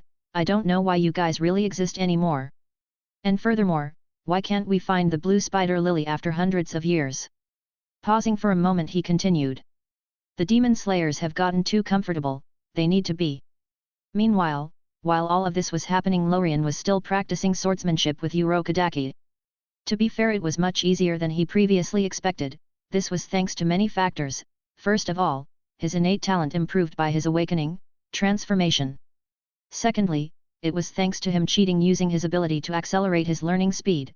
His current acceleration can't be compared to the one he previously used when he just awakened, as it also got more powerful with his increase in strength. And finally, it was because he discovered that he already knew some of the basics of breathing techniques previously, which is something he hadn't noticed before. As someone who has reached the peak of normal swordsmanship and martial arts, he of course knew normal martial arts breathing. It is used in martial arts or swordsmanship mostly to enter a relaxed yet energetically efficient state, which is good for training and combat. It is also naturally used when exerting force. But this sort of breathing is too simplistic and there is nothing special about it. This is also the reason he didn't connect it to the breathing techniques until he started training in the water breathing technique. Not that his previous thoughts were wrong. If we were to compare their complexity, the normal breathing for martial arts is A1 while the Demon Slayer's breathing technique is A100 at least. But even then, there is at least some foundation to build on, no matter how small it is. And so with all of those factors combined, his training speed looked as if he was sitting on a rocket. Whatever it was that Urokodaki taught him, he'll instantly learn and master it. This shocked the old man so hard he nearly started doubting life. Monster, if he keeps learning at this speed, he'll learn all of it in just 4 to 5 days. It should be known that it took Tanjiro 6 weeks to learn the breathing technique in all of its forms. So this speed is truly staggering. But then after thinking of this, he shook his head. The hard part isn't the learning one, it's engraving it into his body, turning it into instincts. Look at Tanjiro for example, he learned the technique in 6 weeks and since then he's been trying to engrave it into his body and turn it into instincts. But what Urokodaki didn't know is that this part is actually the easiest one for Lorien. Cough. Hearing this cough, Urokodaki quickly woke up from his daze and looked at Lorien, who was waiting for his next instructions. Seeing this, he put all of those thoughts aside and turned all of his attention back to Lorien and started guiding him again to the best of his ability. After all, Lorien is an ally, the stronger he is the better, so he wasn't envious of this practice speed, he even wished it was faster. Chapter 39, 4 days later. In the foggy weather, the crisp sound of sword clashes could be heard frequently as two figures clashed at incredible speeds. Those two are Lorien and Urokodaki. It's been 4 days since Lorien started learning the water breathing technique and he somehow managed to completely learn it in that brief amount of time. The reason they are currently battling right now is just a test to see if he had truly learned all of it or if he needs more training. So with that in mind, Lorien tried his best to suppress his physical strength to the same level as Urokodaki and only used the water breathing technique he had just learned. Clash! Clash! Clash! This lasted for a while until the two finally stopped. Both stood again face to face, and neither of them looked tired as it wasn't truly a battle. Pausing for a moment, Urokodaki spoke, the surprise in his voice couldn't be hidden. You have completely mastered it. It seems that I have nothing left to teach you. I already explained how total concentration works, so it's all on you now. Hearing this, Lorien nodded and bowed down lightly as a show of gratitude to the old man. Thank you. Lorien was really grateful for his help as he really instructed him to the best of his ability. The experience in the past 4 days of training was really pleasant. Urokodaki was truly the best teacher he had until this moment, be it in terms of strength or in how he manages to get the information through to Lorien in the simplest and clearest way possible. Being strong doesn't automatically makes one a good teacher, and in this, the experience Urokodaki had in training generations of demon slayers came into play. After talking a bit more to the old man, Lorien decided to go back to the house and relax a bit. Walking slowly towards the small wooden house, Lorien's eyes wandered towards Sagai, who was training not far away. He truthfully didn't expect her to be this hard-working. Usually, people won't have this sort of resolve to train non-stop. Whenever people pick up something new, they would be enthusiastic about it, but after a while, this enthusiasm disappears as they start to burn out. Become lazy and finally give up this new thing they picked up. But only a few are able to break through this phase and ignore it, turning the work into a habit. This may be because of her past experience. Shaking his head, Lorien put all those thoughts aside as they weren't important. Moreover, such a thing is actually good for her. Without such hard work and resolve, it is nearly impossible to improve and grow stronger. Look at Lorien for example. Since he traveled to this world, all of his actions were calculated and planned. He had truly worked hard non-stop from the beginning. That is of course without the sudden attack from Akaza and all of the other uncontrollable variables. But everything went well in the end. Thinking of this, he smiled happily, but he then remembered something else which caused him to sigh. I should also find some time to relax. Life isn't all about getting stronger. Even though he took a pause for a couple of days, it doesn't really count as relaxation as he was busy doing other things on the side. Maybe I could go to one of those slice of life anime worlds when I have the time, but getting their coordinates will depend on luck, I guess. Pausing for a moment, his chain of thoughts then continued. Let's leave it for later. I should focus on getting the seeds of immortality and ability now. As for the sun breathing technique, I should be able to get it today or tomorrow. While he was thinking, Lorien's steps didn't stop as he had already entered the small house. After entering it, he then looked towards the room where Nezuko was sleeping with a small frown on his face. She should have already woken up. Did an issue occur? Thinking of this, he walked toward it and quickly entered the room through the sliding door. The scene inside didn't change. Everything inside looked the same as it was 4 days ago. But Lorien wasn't interested in this at the moment, as he closed the door behind him and then lit up the lantern that was next to the bed to light the room up. Following that, he sat next to her and held her wrist to observe her current state. Her energy already recovered and she should be able to wake up. Oh. So that's how it is. Indeed, as Lorien predicted, those 4 days were enough for her energy to recover. It was just that her conscience has been suppressed for too long and it will take some time for it to wake up on its own. And even if it woke up on its own, it'll be in the same state she appeared in the original, entirely like a child. Thinking of this, he decided to use his ability to help her. Dreams and reality. As soon as his ability was used, the dark energy that suppressed her consciousness was instantly beaten back.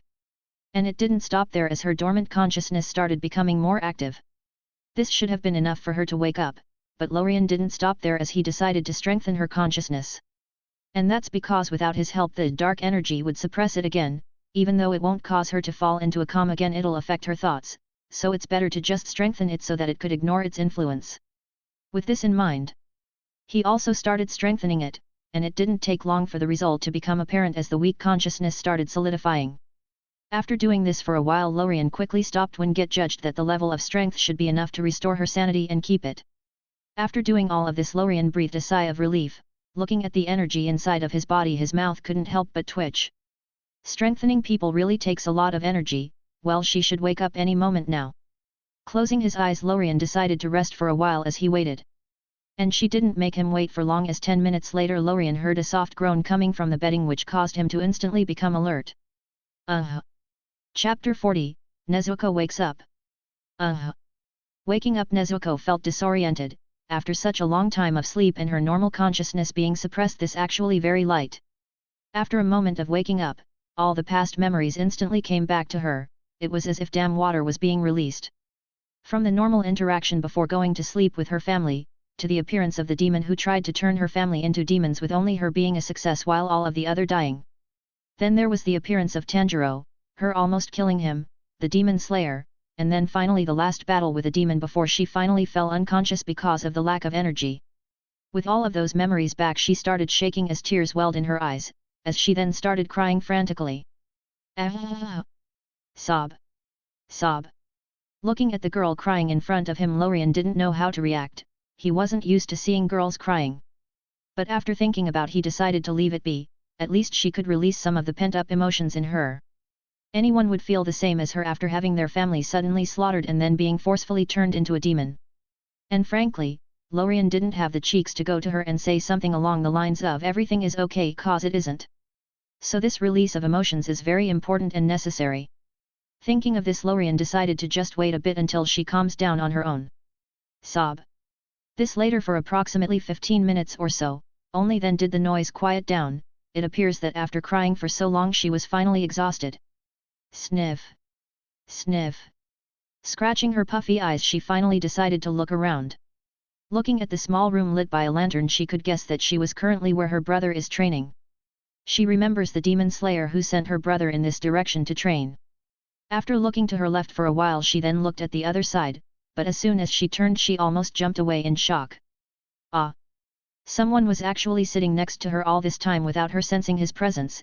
Even her heightened senses because of her becoming a demon were useless. Seeing this, Lorien gave a long sigh of relief. Finally noticed me.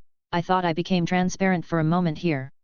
Even though he was complaining, Lorien knew that this was because of his ability, which causes him to be nearly impossible to sense. Looking at the shocked girl in front of him, he slightly shook his head and decided to break the ice. Hi. My name is Lorien. You are currently at Sagiri Mountain where Urokodaka trains swordsmen. Your brother is currently training, he should be back in a couple of hours. Hearing news about her brother, Nezuko finally calmed down a bit. Seeing this, Lorien then continued. I just helped you awaken your consciousness. If you have any questions about your current state or about anything else, you could ask me. Listening to what Lorien said, Nezuko turned silent for a moment before asking. My brother is here. Yes. Hearing the confirmation, she instantly felt a sense of relief. But then she remembered what happened to her family, which caused her expression to worsen again. Looking at the girl in front of him, whose countenance kept changing constantly, Lorien spoke. Do you want to know about the demons? And the one who killed your family?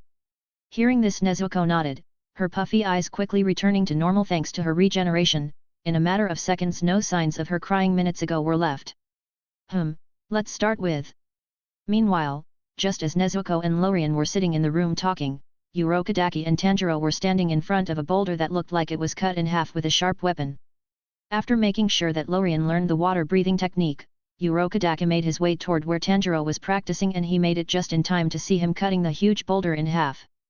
Frankly, Urokodaka had no intention of sending him to the final selection. He was confident that he wouldn't be able to slice this boulder. So after having trained Lorien, he came here to tell Tanjiro that he should teach Lorien the sun breathing technique so as to not waste any more time.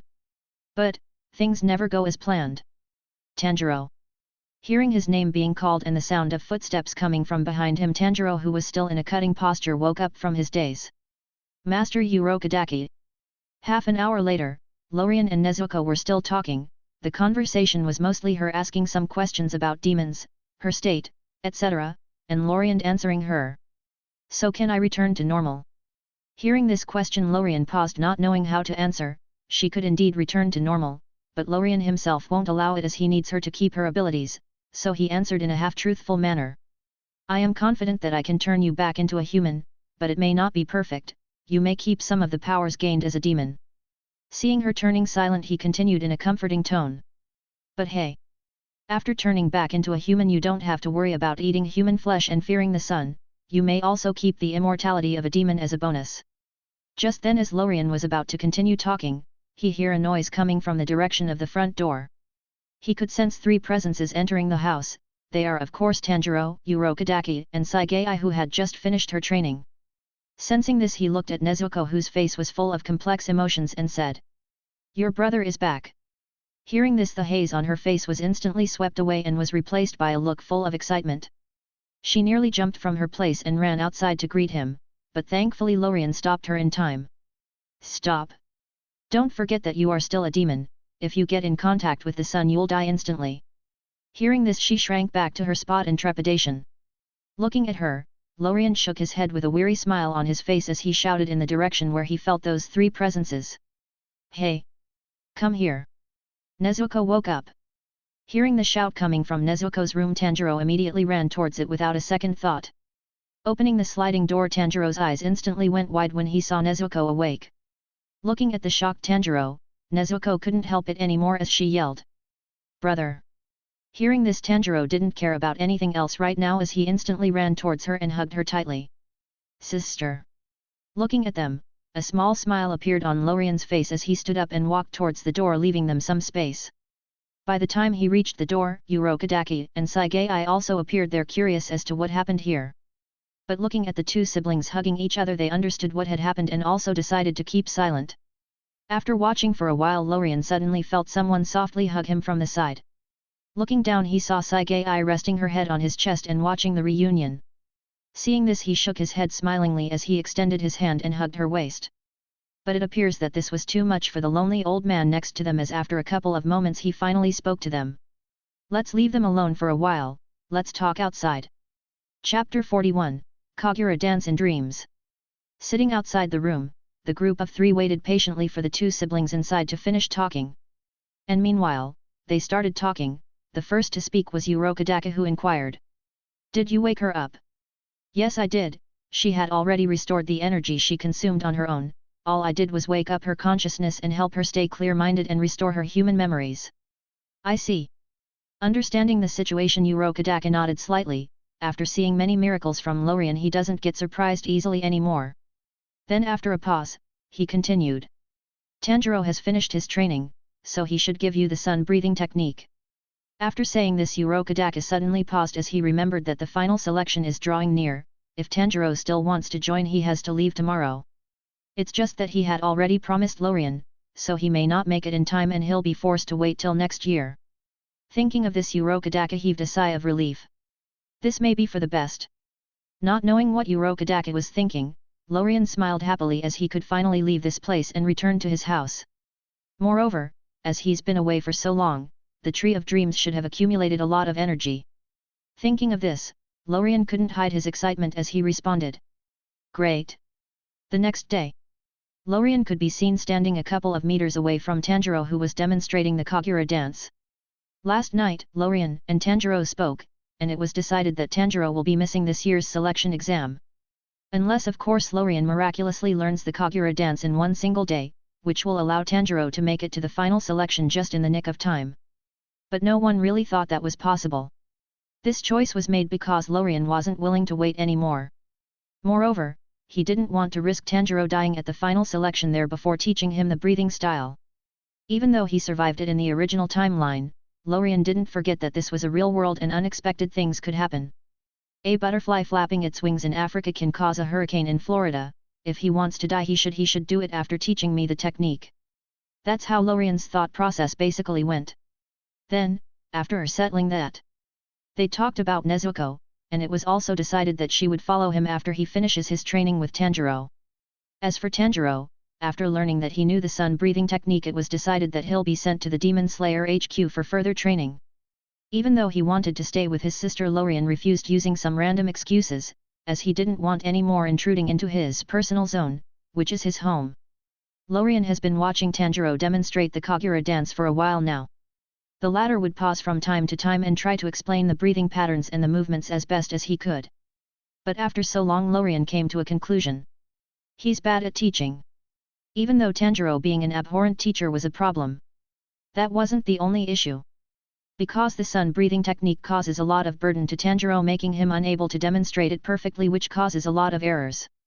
He also has to demonstrate in segments or else his body won't be able to handle it. All of this wasn't actually a problem for Lorien as he could fix it later on using his ability. It's just that this way of teaching combined with Tanjiro's innately poor teaching ability will cause Lorien to waste a lot of time here. Thinking of this, Lorien rubbed his temples while giving off a long desolate sigh. Why do things never go as planned? But then just as he was getting desperate and was about to refocus his attention on Tanjiro, an idea suddenly popped in his mind, causing his eyes to widen. Why have I never thought of it? As soon as this idea appeared, Lorien didn't hesitate to try, so he shouted towards Tanjiro, who was still demonstrating. Tanjiro! Stop for a second! Hearing his name being called, Tanjiro slowly stopped his movements. He then walked towards Lorien, breathing heavily as he wiped the sweat off his forehead. A puzzled look was apparent on his face. Is there something wrong? I have an idea. Come sit here first. Even though Tanjiro felt puzzled, he still walked towards the tree that Lorien pointed at. He frankly really needed some time to rest a bit, so this came just in time.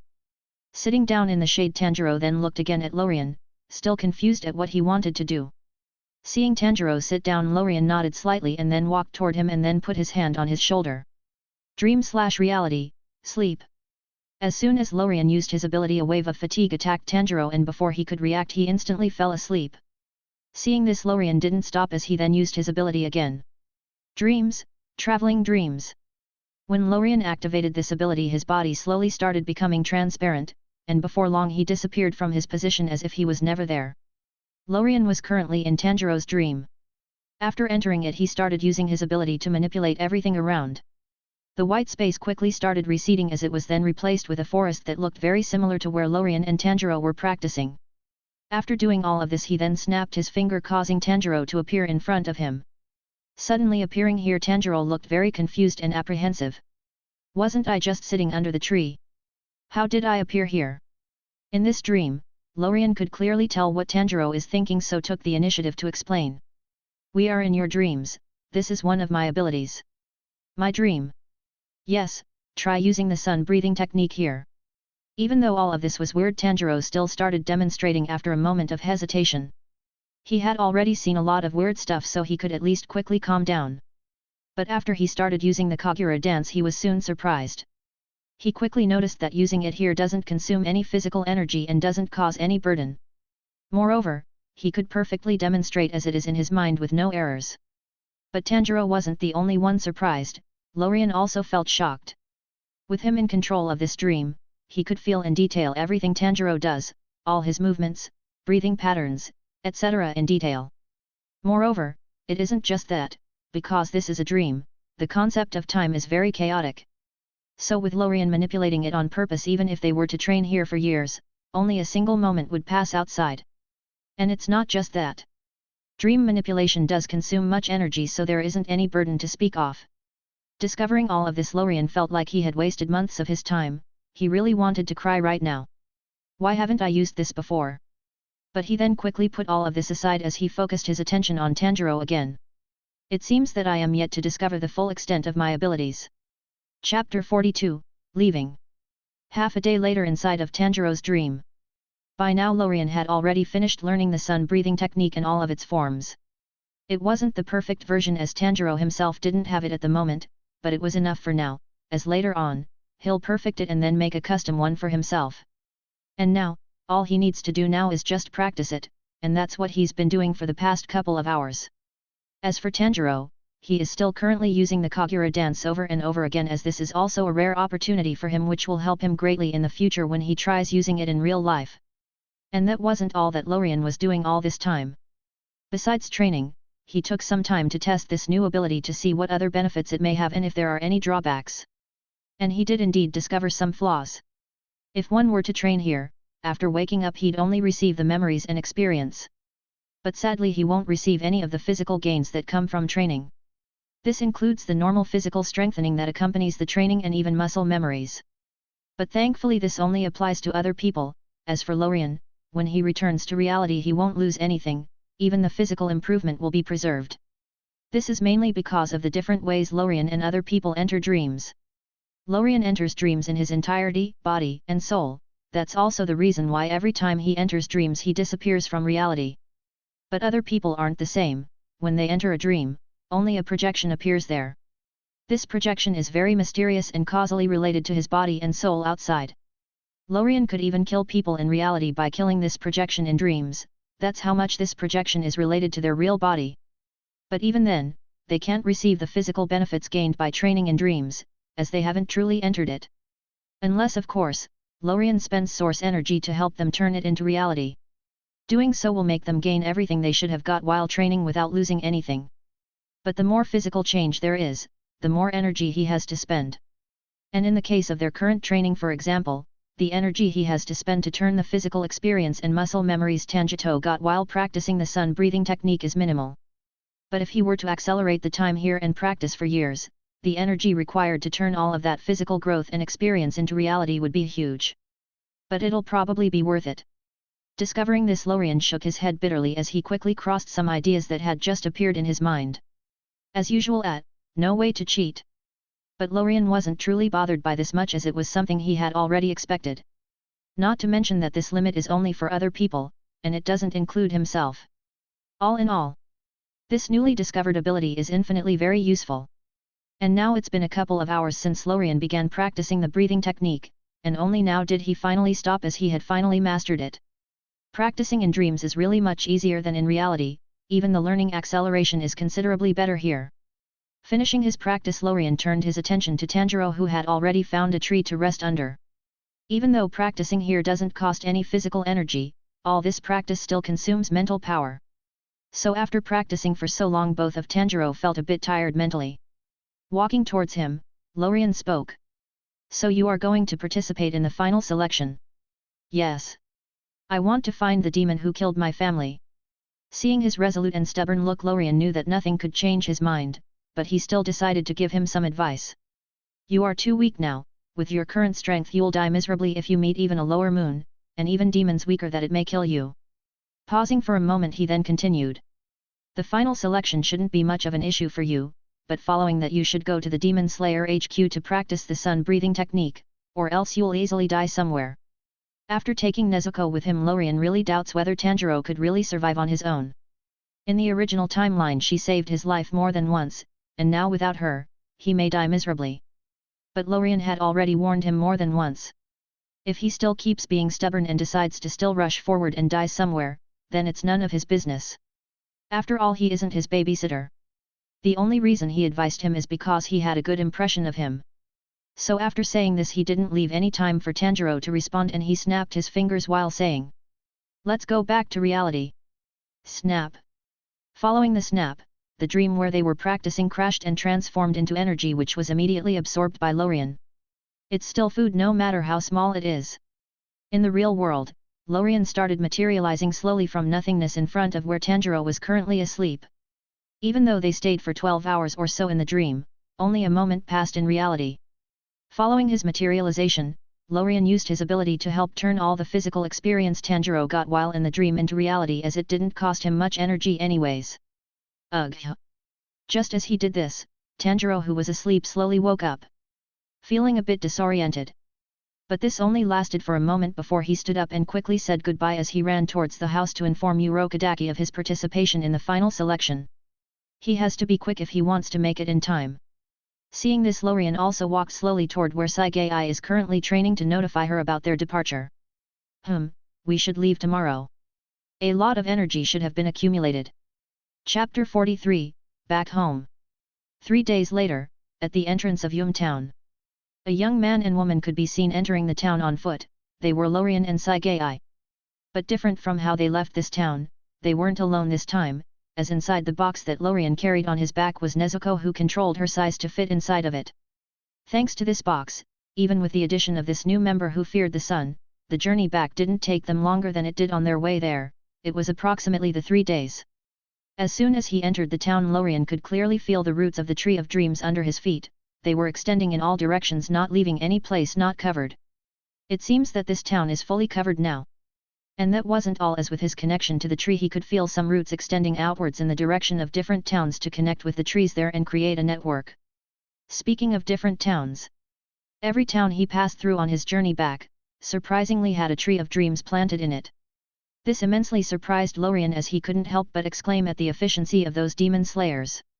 But sadly it'll still take some time for all those trees to mature and connect with each other, but Lorien isn't in a hurry anyway, so there is no need to rush for now. Walking hand in hand with Sagai towards their house, Lorien couldn't hold back his excitement anymore.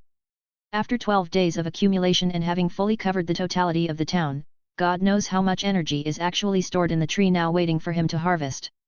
But just as they got to the proximity of the house, Lorien's pace suddenly slowed down as a frown appeared on his face. Sagai was quick to notice this as she asked in bewilderment. Is there anything wrong? I feel the presence of demons, they should have been here recently. After saying this he kept looking around as if looking for something, but soon after he gave up, apparently unable to find it. After staying with Nezuko for this period of time, Lorien became sensitive to the aura of demons. And thanks to that he was able to quickly notice the faint aura left behind. This stench is very obvious, even trained humans like those demon slayers who aren't as sensitive as Lorien are able to feel it. So, after feeling this aura, Lorien changed his direction. He was no longer in a hurry to enter the house as he started walking around the outside perimeter of the estate first. This slow walk lasted 15 minutes, and the aura of demons could be felt nearly everywhere.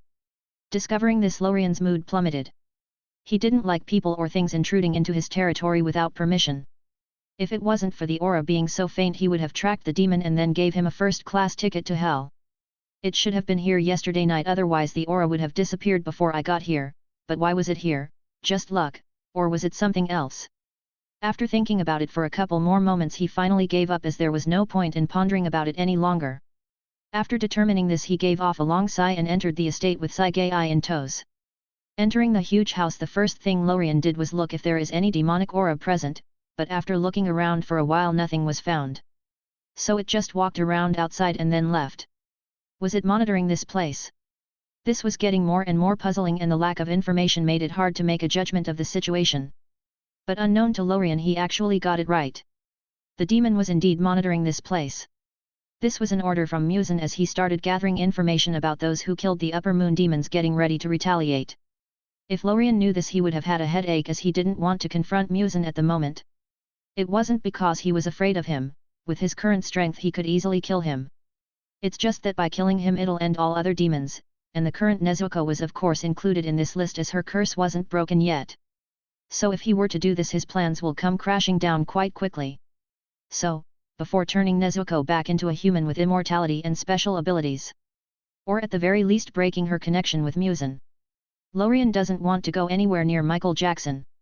But the current Lorien didn't know anything about this for now. So after feeling puzzled for a moment, he gave up and walked into the house to prepare a safe place away from the sun for Nezuko to live in. After finding a big room in the center of the house, Lorien then used his ability to block all the locations where light could pass through. He then added some light sources such as lanterns to the room. Following this, he gently put the box down and opened it, revealing Nezuko, who was sitting inside. As soon as the box was opened, Nezuko quickly got out her size, returning to normal. Ah, finally! Sitting in a box for a very long time is very uncomfortable, so every time Lorien opens the box she would instantly spring out from inside. This was also the case in the past couple of nights. Looking at this, Lorien couldn't help but smile. This is your room, if you need anything else just tell me. Hearing this, Nezuko looked around, observing the place. This room was much bigger in size than the one at Urokodaka's house. It was lit up by a couple of lanterns, but the light was still somehow soft, gently illuminating the beautiful patterns on the walls. There was one huge bed in the middle with a nightstand next to it, and on the left side stood a big wardrobe which was currently empty. Looking at this beautiful room, Nezuko's eyes shone brightly as she has never been in such a luxurious place. Seeing this, Lorien laughed lightly and continued. Well, I'll be going then. We'll start your healing procedures tomorrow, you could rest for today. After saying this, he waved at her smilingly as he left in the direction of the Tree of Dreams. Let's absorb the energy there first, then I'll perfect the breathing technique I got and then make a new custom one. Oh, following that I should find some time to take Sagai into a dream to help her practice there. I feel like a storm is nearing, so I should help her grow stronger just in case. Ah, and there is Nezuko also. Sigh, too many things to do. Thinking of this, his steps quickened, trying to reach his destination faster. Chapter 44, Limit and Control. A couple of moments later, Lorien finally reached his destination. In front of him stood a huge tree that was giving off dreamy vibes, its golden cherry petals shone in the light as its branches waved lightly in the wind. which caused some of the petals to fall on the ground joining the previously fallen ones. This created an even more stunning scene. But Lorien didn't care about this right now, as first of all he was used to watching it. And more importantly, he could feel the huge amount of energy hidden inside of it which attracted most of his attention. Walking up to the tree he put his hand on its bark, he then moved all of the energy inside of it to his body. He didn't start absorbing it or anything like that. He just moved it from one location to another. Feeling this energy he could tell that it was at least 20 times more than the one he received 12 days ago when the tree covered just 1/5 of the town. After perceiving this he didn't waste any more time as he sat under the tree and started absorbing it. With that, the dream energy quickly started dividing into 3 portions. 2 portions for strengthening his body and soul each taking a portion and the third was transformed into source energy increasing his energy reserves. Even though Lorien couldn't tell exactly how much stronger he was getting, he could make a basic judgment based on his perception range which was getting bigger by the second. At first, it increased rapidly, from 82m to 83m, 85m, 87m, 89m but then as it reached 90m it became much slower as it increased in decimals. That was because the energy required to increase even a meter following that level was much higher than before. This slow increase later for a while before it finally reached 95m where it abruptly came to a stop. This was because the collected dream energy was finally exhausted. But even then Lorien was happy with the results, as this growth equaled what he'd normally achieve in 2 months of hard work before getting the Tree of Dreams. But thinking about the amount of energy he got, this increase was predictable. He could feel that his physical strength increased greatly. Earlier it was just a bit stronger than Akaza, but now he could easily beat him up. The strength of his soul should have been also increased but he sadly couldn't really tell.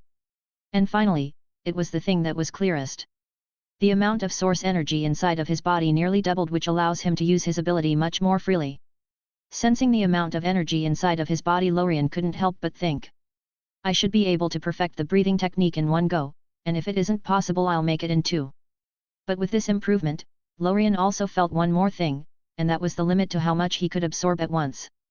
He still hadn't reached it, but this time different from the vague feeling he had last time. He clearly felt it. It was probably because the amount of energy he absorbed this time was much greater than last time. But Lorien wasn't bothered much by this as he was mentally prepared after the feeling he got in the previous time. So following this improvement he didn't linger any longer and instantly shifted his attention to the breathing techniques he got.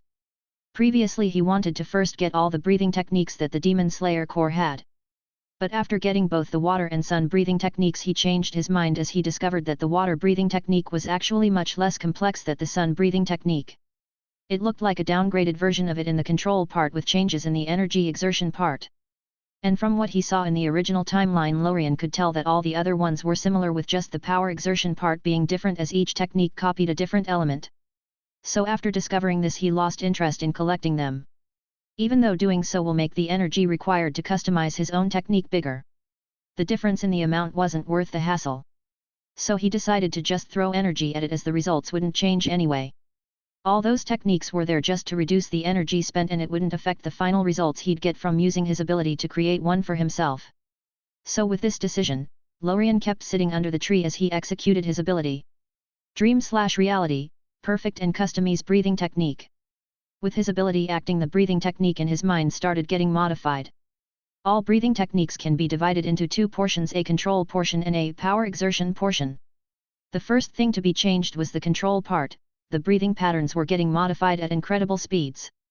Errors were quickly found and eliminated and then it was improved. And then finally, it was adapted and customized for Lorien's body as each person had a different physique and there exists some subtle differences. This lasted for a while before it stopped as it was finally perfected. Before the improvements, even though using the breathing technique one could exert nearly the full capability of his body there still exists some distance full control, and now this distance was fully disappeared. But his ability didn't stop there as after perfecting the control part it moved to the exertion part. This portion was different from the previous one as one would usually copy an element or a concept here and then mimic its attributes. But after some thought, Lorien didn't want this, because whatever element he chose there would be some bias. For example, if one were to mimic earth/stone the defense and power would increase but the speed would decrease. And if one were to mimic lightning the speed and attack power will increase but then the defense would decrease. Lorien could have chosen the easy way and then chose to mimic the dream attribute as it was the most compatible with him, but even it had some bias. So for this power exertion part, Lorien didn't feel the need to use the dream attribute as it would overlap with his ability and wouldn't give him that big of an improvement. What he wanted to mimic was a concept much purer and would fit better in this situation. And that concept is Chapter 45, Extreme. And that concept is extreme. Lorien wanted to see if by taking this concept as a base, could his ability enable the power exertion part to push anything he does to the extreme, be it defense, attack, or speed. This could also be applied to the control part, swordsmanship, and martial arts he previously mastered. By doing this it'll allow him to use his power to the absolute limit, not wasting any of it, and even bursting with more than 100% of the power. So with this in mind, Lorien's ability resumed its work, quickly transforming the exertion part of the breathing technique. Problems in the breathing pattern were quickly found and corrected, and then it was quickly complemented with new breathing patterns and then perfected. Following that, and with the concept of extreme as the base, subtle changes were made everywhere, as some weird but mysterious aura was added to it. Those changes continued for a while before it finally ended, having finally perfected this part. But it didn't end there, as it quickly started transforming the previously finished control part, also adding the same concept of extreme to it. With this transformation proceeding, fine changes started occurring similar to the exertion part. This lasted for another couple of minutes until it finally concluded. And with that, Lorien was left with was a complete breathing technique that reached the absolute limit in both power control and exertion. And thanks to the concept of extreme as a basis, it had no shortcomings other than requiring a lot of physical strength from its user and causing a huge physical burden on the body. But thankfully all of this wasn't a problem for Lorien considering his physical strength. After having got the breathing technique, Lorien then proceeded to check his energy reserves to see if it was possible to continue right now. But sadly, after a quick check, it was apparent that it wasn't, as his source energy was nearly depleted.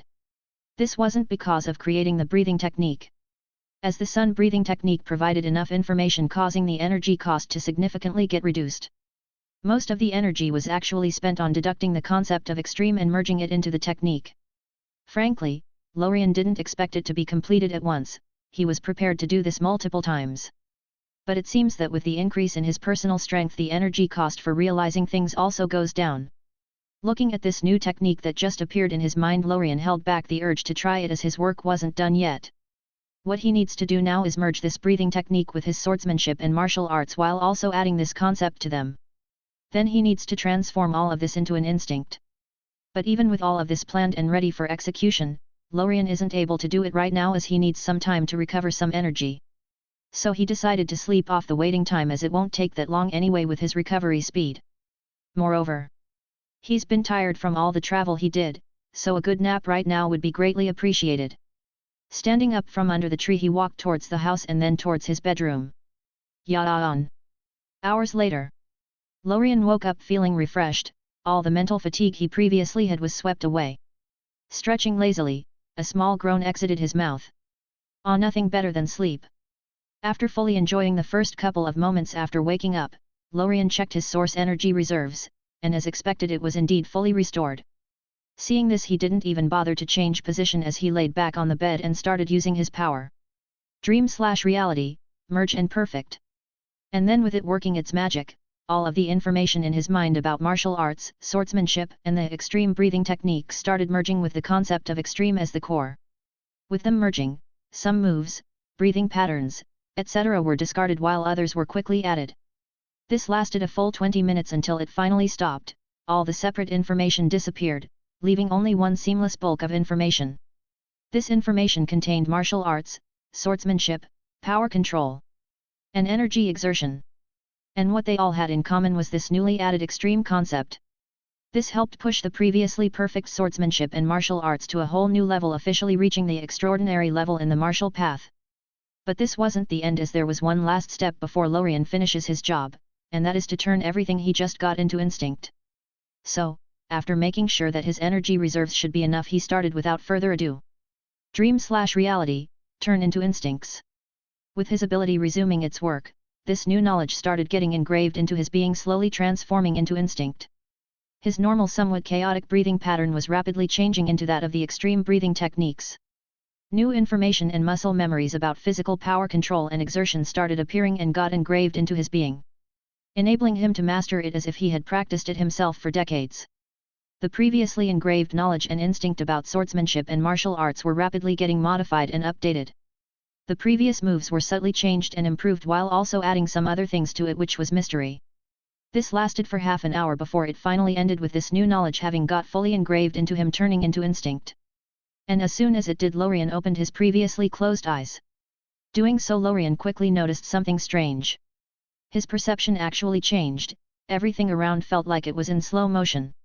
Everything seemed clear like never before, it felt like bullet time. But this only lasted for a moment before this state receded as Lorien stopped using it. It only took him an instant to figure out what it was, as all the information was in his brain, and engraved into his instincts so he could use it intuitively without an issue. That was the transparent world. Also known as the Supreme Territory in the Demon Slayer world. Following this, Lorien stood up and took out his sword as he walked out, moving in the direction of the backyard, intending to fully inspect the new gains. Chapter 46, NPC Lorien. Walking towards the backyard, Lorien made his way to the Tree of Dreams. Standing under it, he took a deep breath as he unsheathed his sword, revealing the golden blade hidden inside the exquisite black-colored scabbard. Both the scabbard and the sword had mysterious and stunning patterns engraved on them, giving them a mystic and noble look. Looking at his sword, only now did Lorien remember that since the day he made it, he never fed it any dream energy, which caused its power to stay stagnant without any improvement. Sigh, I totally forgot about it, I'll start giving it a portion starting tomorrow. After deciding on this, he didn't linger any longer on the subject and immediately began testing his gains. Lorien suddenly slashed forward, his power going from 0 to 100 in an instant. But just as this slash was about to fall, Lorien's body miraculously stopped midway, going from 100 to 0. This was just a simple test for his power control to see how far he could take it. Following that, he started combating the air in front of him. It was as if there was an invisible opponent in front of him. He kept switching from aggressive to passive, from defense to attack. This lasted for 5 minutes before he stopped, but it seems that he wasn't happy with the test he had just done, as a big frown could be seen clearly on his face. To be more precise, he's unhappy because he wasn't able to fully test his gains using this method. Previously, testing them like this was enough, but some of the abilities he got needs to be tested in a battle to see their full extent. It's just that he doesn't have any opponent that can allow him to fight without any reserves. What should I do? After thinking about it for a while, Lorien suddenly recalled his training session with Tanjiro, which caused him to get some new ideas. Could I? So, without further ado, he immediately started testing it. Dream world.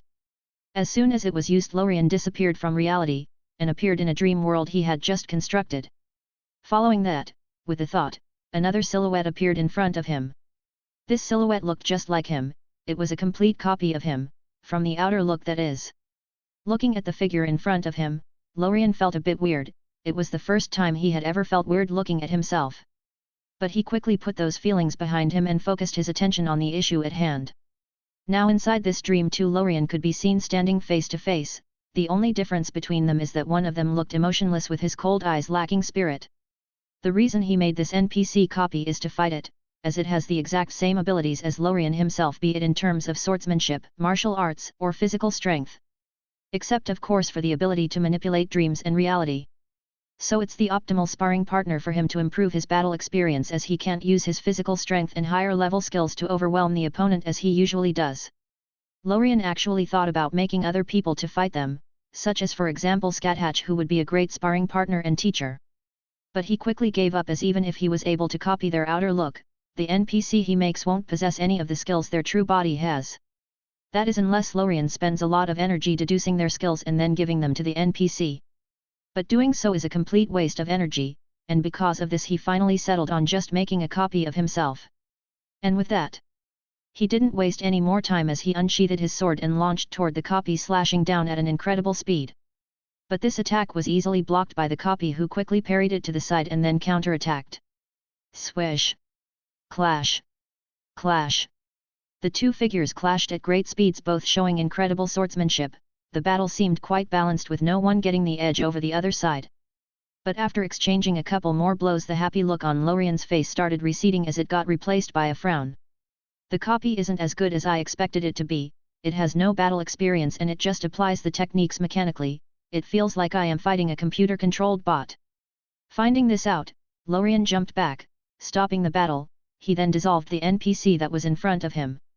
Following that, he started pondering, trying to find a solution to this problem.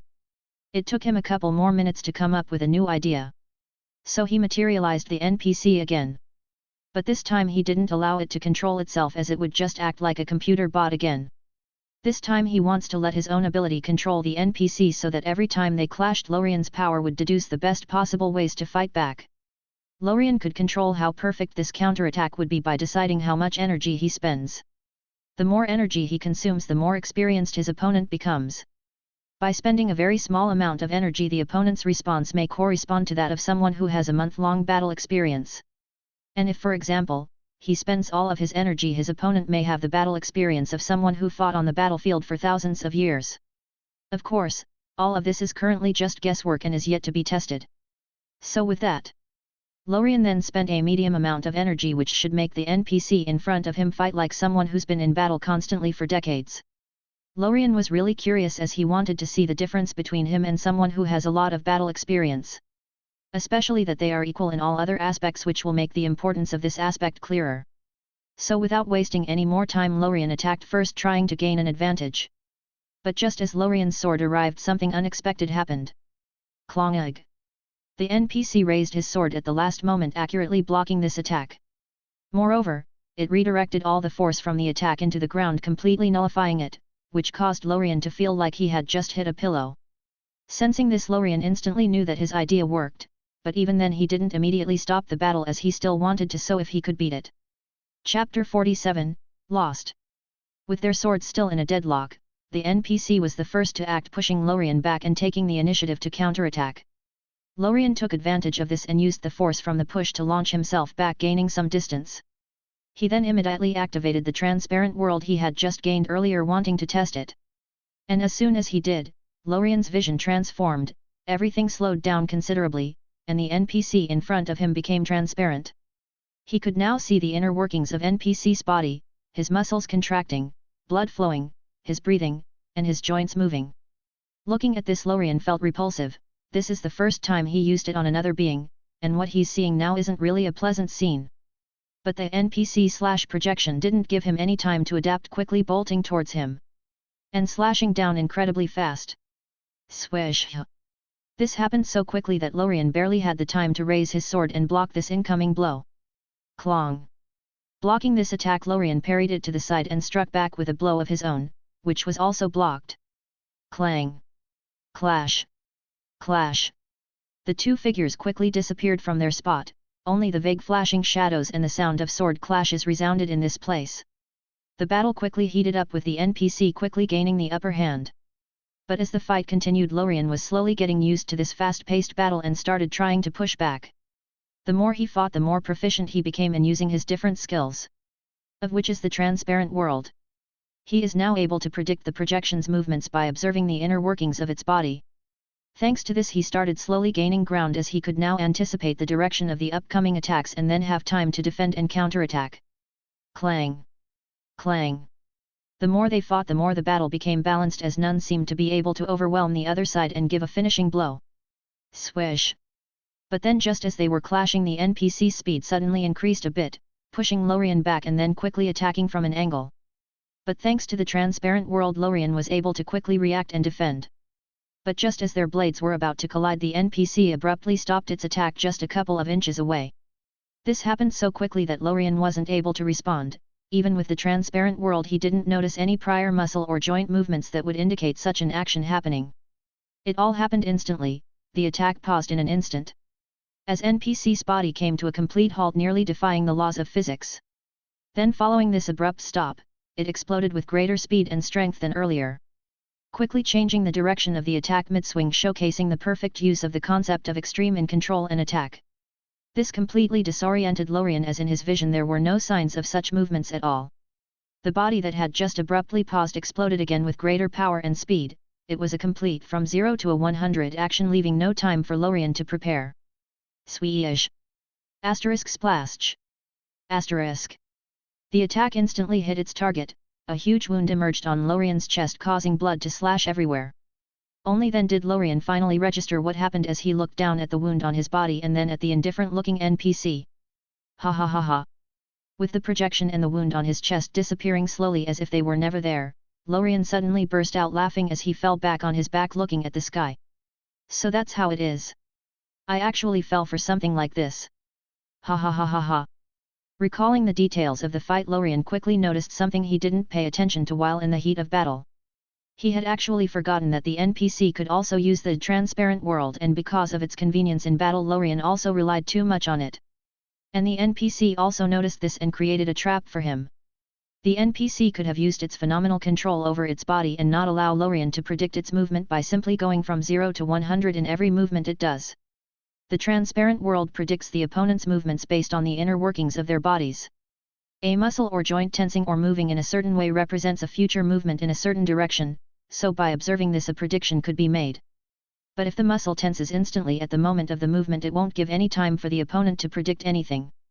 But this requires absolute control over one's body, be it muscles, joints, and even blood and breathing. But both Lorien and the NPC are actually capable of such control thanks to the new gains they got from the extreme breathing technique. The word extreme isn't there for nothing, and this is fully demonstrated in the extreme control over one's body. But even knowing this, the NPC actually didn't do this, as it allowed Lorien to predict its movements and get used to doing it. All of this was for the final attack, which was sudden and ruthless, not allowing Lorien any time to react, ending the battle in a heartbeat. Fully understanding this, Lorien didn't know how to feel. This was the first time he had actually lost while trying his best since he began his journey. But at least I lost to myself, ha ha ha. Shaking his head, Lorien stood from the ground and patted away the non-existent dirt on his clothes. He now has the urge to just stay here and train for months to gain experience. This loss taught him the importance of battle experience, which he now severely lacks. Previously he was going to train with the IRAs to gain experience, but now that he has a better option, he gave up on them and decided to just fight himself. After all, even though the IRAs had ample battle experience, they were severely lacking in the strength and skill departments when compared to him, so it's best to just fight himself. But he still held back this urge, as he didn't want to stay here alone for months. He wanted to at least have a companion to stay with him and talk, as to not get lonely. Thinking of this, he remembered Sagai, who was still practicing swordsmanship, so he decided to drag her here with him. On one side she could quickly finish her training here and even master a breathing technique, and on the other side he'd have company so he won't be bored. Deciding on this, he quickly left the dream and appeared in the backyard where he had just left moments ago. Let's find Sagai then. Chapter 48, 6M in a moment. Point 1. On a beautiful beach. The blazing sun shone on the fine sand, making it look like pure golden dust. The gentle sound of waves lapping against the shore echoed, calming the listeners. Glimpsing at the pure, clean, and transparent water, fish could be seen swimming unhurriedly close to the coast. But they weren't alone in this water, as a black-haired woman could be seen swimming and playing around, enjoying her time. Meanwhile, on the beach, Lorien could be seen laying on top of a comfy-looking beach chair under the shadow of a big parasol.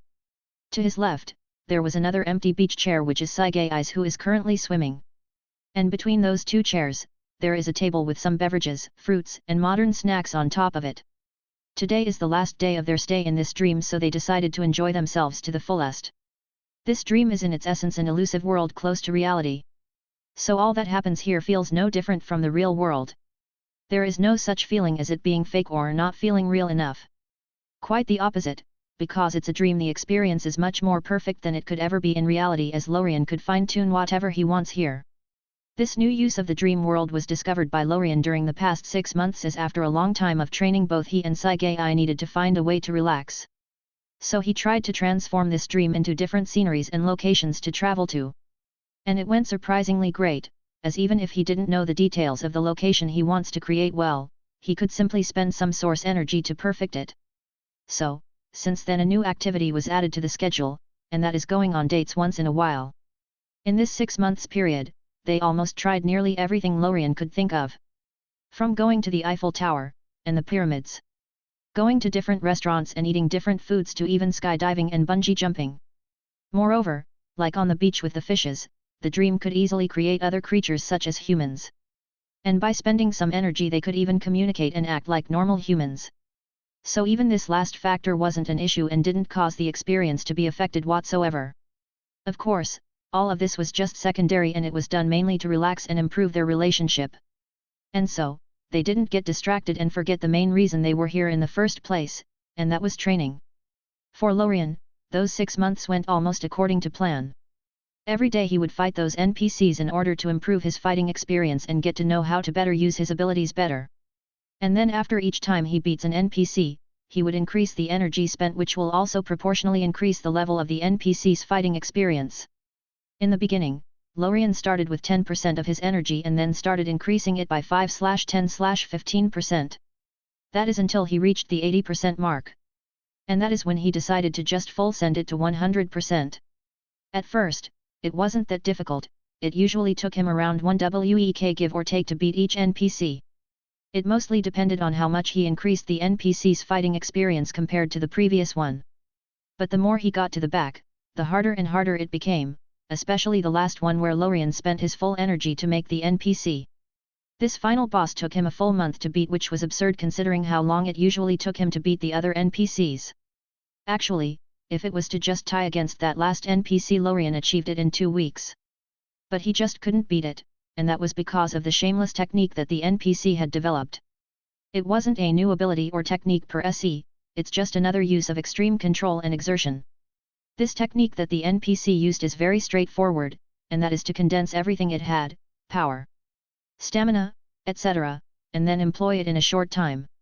The shorter this period is, the more powerful the power the NPC would burst with. This is very similar to Ito Shura and Ito Reisetsu in Chivalry of a Failed Knight, but with much more control over the duration and power exertion. But that wasn't the reason as to why Lorien called it shameless, as after a while he was also able to do it by copying the NPC. The actual reason he called it so was because the bot went even further. In the end, it even burned its lifespan alongside everything else it got, stamina, strength, etc., just for one single and final strike. And because the NPC is equal to Lorien in everything besides the dream/reality power. This condensed blow is the actual true limit that Lorien could burst with without using his aforementioned ability. And so because of this, no matter what Lorien did, he wasn't able to beat this NPC. Even when he also used this technique, it just ended with a tie and both people perishing together. Speaking of this technique, thankfully Lorien is currently practicing inside a dream, and he had already set it so that after every battle whatever happens will become just an illusion. Otherwise burning lifespan wouldn't have been something Lorien would be willing to do, as it would cost a lot of energy to restore, which would be a great pain. So Lorien decided that he won't use this final strike in reality until he gets immortality at least, which will negate its defects and raise its power to another level. This state of constant tying continued for a while. And after many failures, Lorien determined that if he won't be able to beat this NPC without strategizing or finding another use of his powers which the NPC didn't know.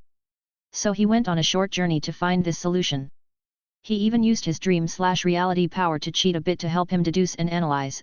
This helped him gain a lot of time in the end. Of course, all he is doing is just trying to find a solution, a way to beat the NPC. He isn't actually deducing a new power or technique, otherwise even if he was able to create one, the NPC will also get a copy of it, effectively making his situation even worse.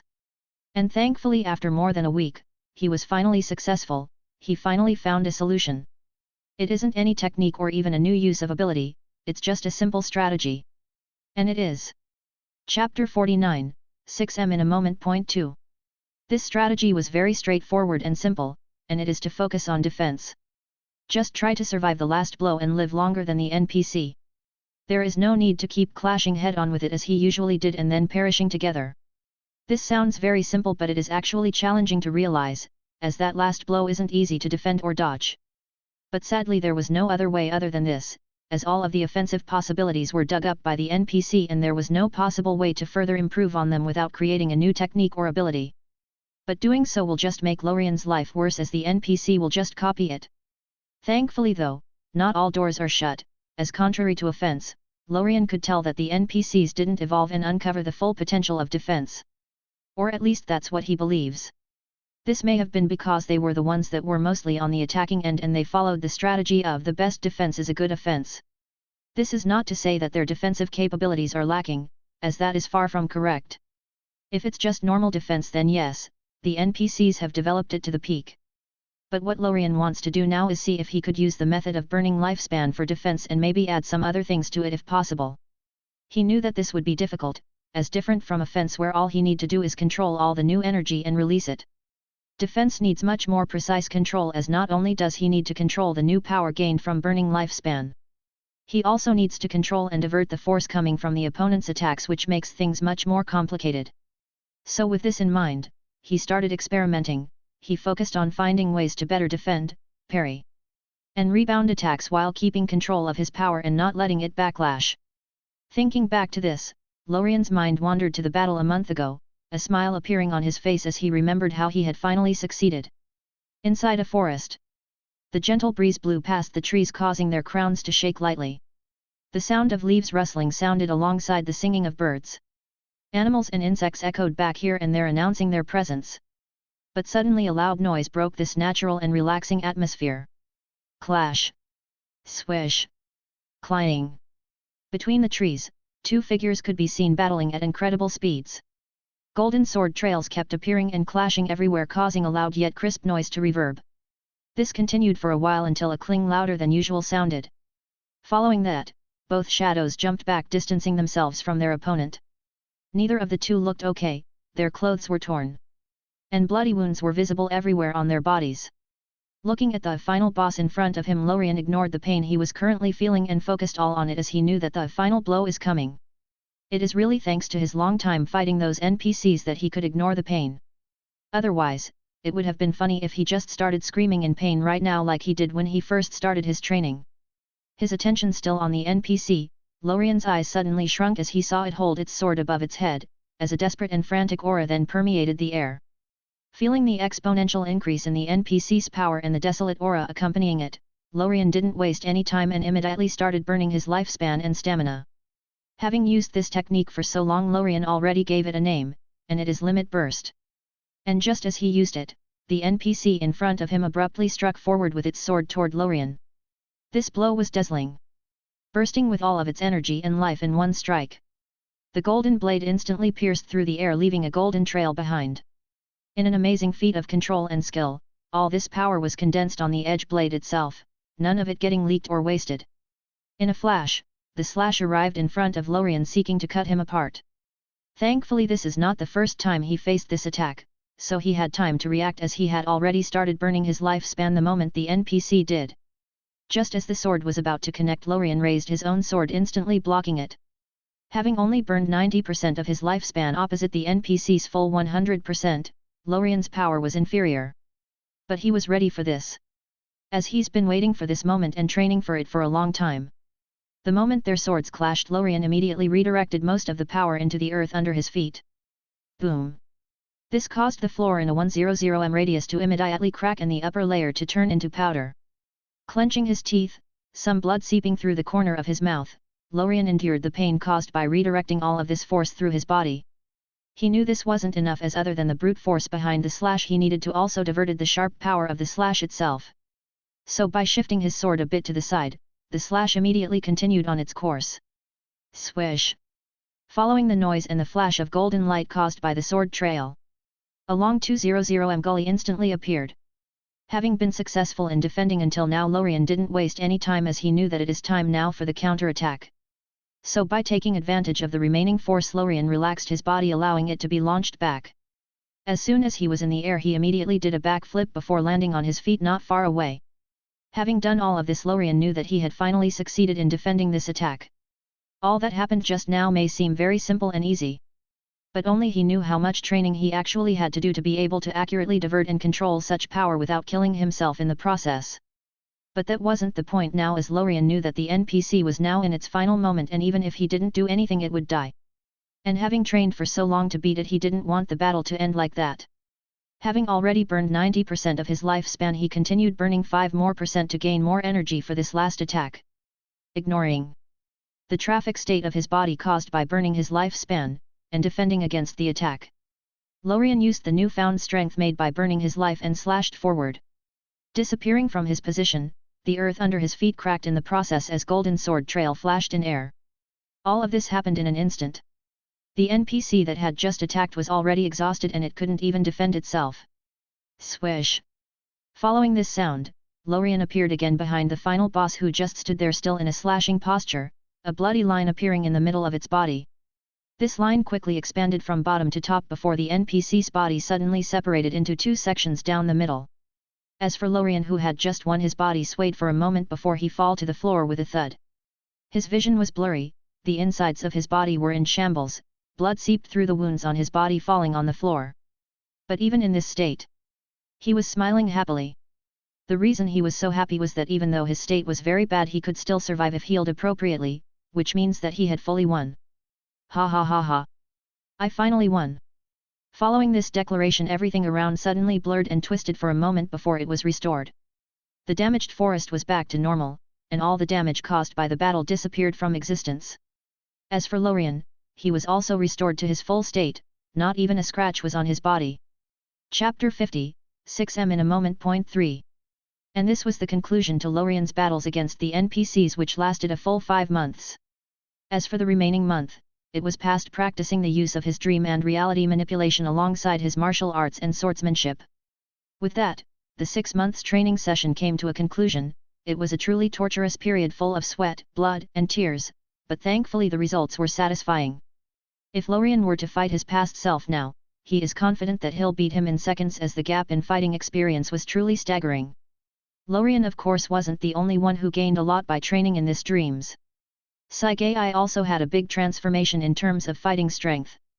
In this time period, not only did she finish her martial arts and swordsmanship practice, she also mastered a breathing technique that had the concept of doom as a base. This concept was chosen after a long discussion and a lot of deliberation. Different from Lorien, whose ability is very versatile and could be used in virtually any situation, Sagai's abilities were primarily offensive, and so it was decided that she'll try and maximize this edge. So this breathing technique was used as a guide to assist her in better using her power. For this purpose, even her swordsmanship and martial arts were modified with the help of Lorien, and the concept of doom was added to them. This is similar to how Lorien's swordsmanship and martial arts carry the concept of extreme. All of this learning took a lot of time, and more precisely 5 months. So she only had about a month left to fight her NPC to gain some fighting experience. Thankfully, even though a single month wasn't a long time, it still allowed her to graduate from the novice state of not having any combat experience. But there was still one single issue with her training in this dream. And this problem is that her state is different from Lorien's. She is currently only a projection in this dream, different from Lorien, who is truly here. So even though she gained all of this knowledge, there will be no actual change happening to her physical body. Meaning she won't gain any of the instincts and muscle memories that appear with normal practice. But thankfully Lorien already expected this. So after every day of training, Lorien would use his ability to turn those results into reality. Doing this on daily basis caused the energy cost to be very negligible, and nearly non-existent. And with that, even this issue was resolved, so now when she returns to reality all the muscle memories and instincts gained will still be there. Looking back at the results, Lorien couldn't help but feel gratified. In the span of 6 months, she transformed from someone who just started practicing to actually reaching the extraordinary level of the martial path, complete mastery of the breathing technique, and even acquired the see-through world. Even her physical strength wasn't a liability for her and won't hold her back in battle. As even when she first awakened, her bodily strength increased to around 3 times that of a normal person. Not to mention that it's been 26 days since her awakening, and she's been constantly absorbing energy and growing stronger. Even if her current physical strength couldn't match that of upper-rank demons, it is still greater than any living demon slayer. All in all, she now could be considered very powerful, in this world at least, that is.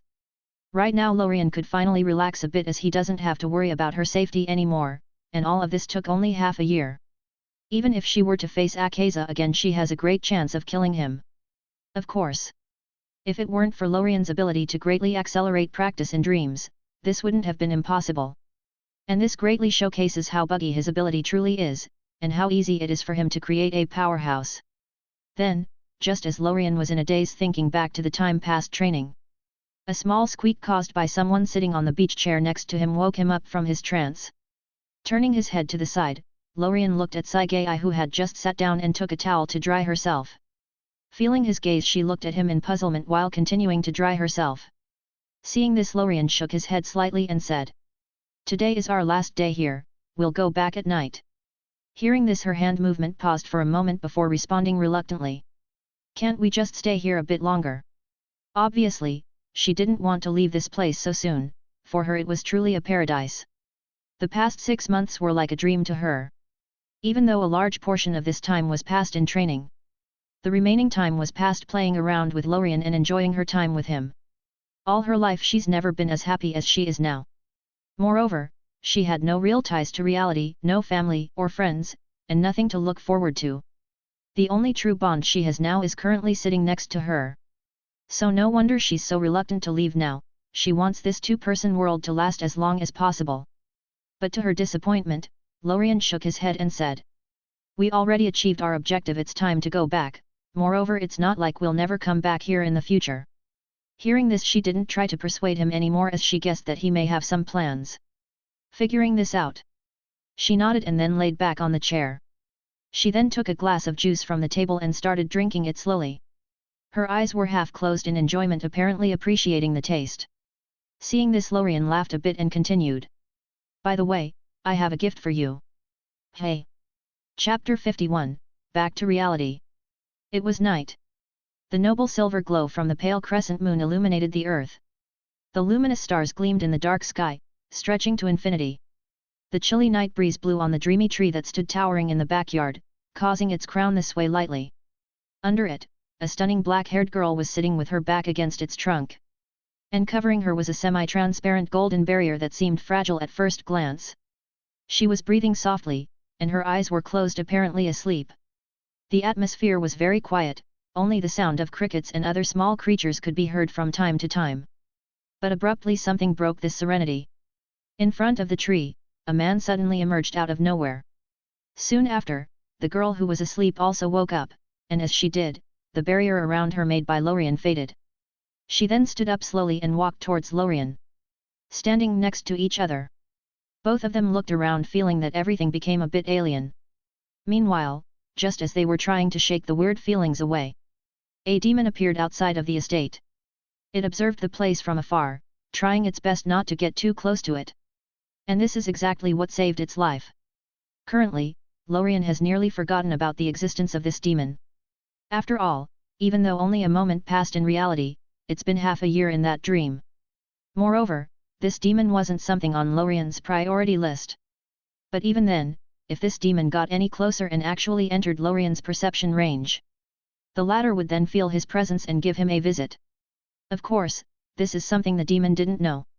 But thanks to its cowardly nature, its life was saved. This demon then continued observing the place. Its eyes shone with red light, apparently using some sort of blood demon art that allows it to watch things from a distance. This continued for a couple more moments before it suddenly fled in a hurry. "The human who killed upper rank 3 is back here, I have to report it." Such a scene wasn't unique only to Lorien, as similar occurrences happened all around Japan. It seems that Musen's revenge plan is approaching its debut. And as one might expect, Lorien didn't know about this as he was currently still standing in the backyard with Sagai. But suddenly, his eyes sharpened as he then snapped his head to the right. A big frown appeared on his face.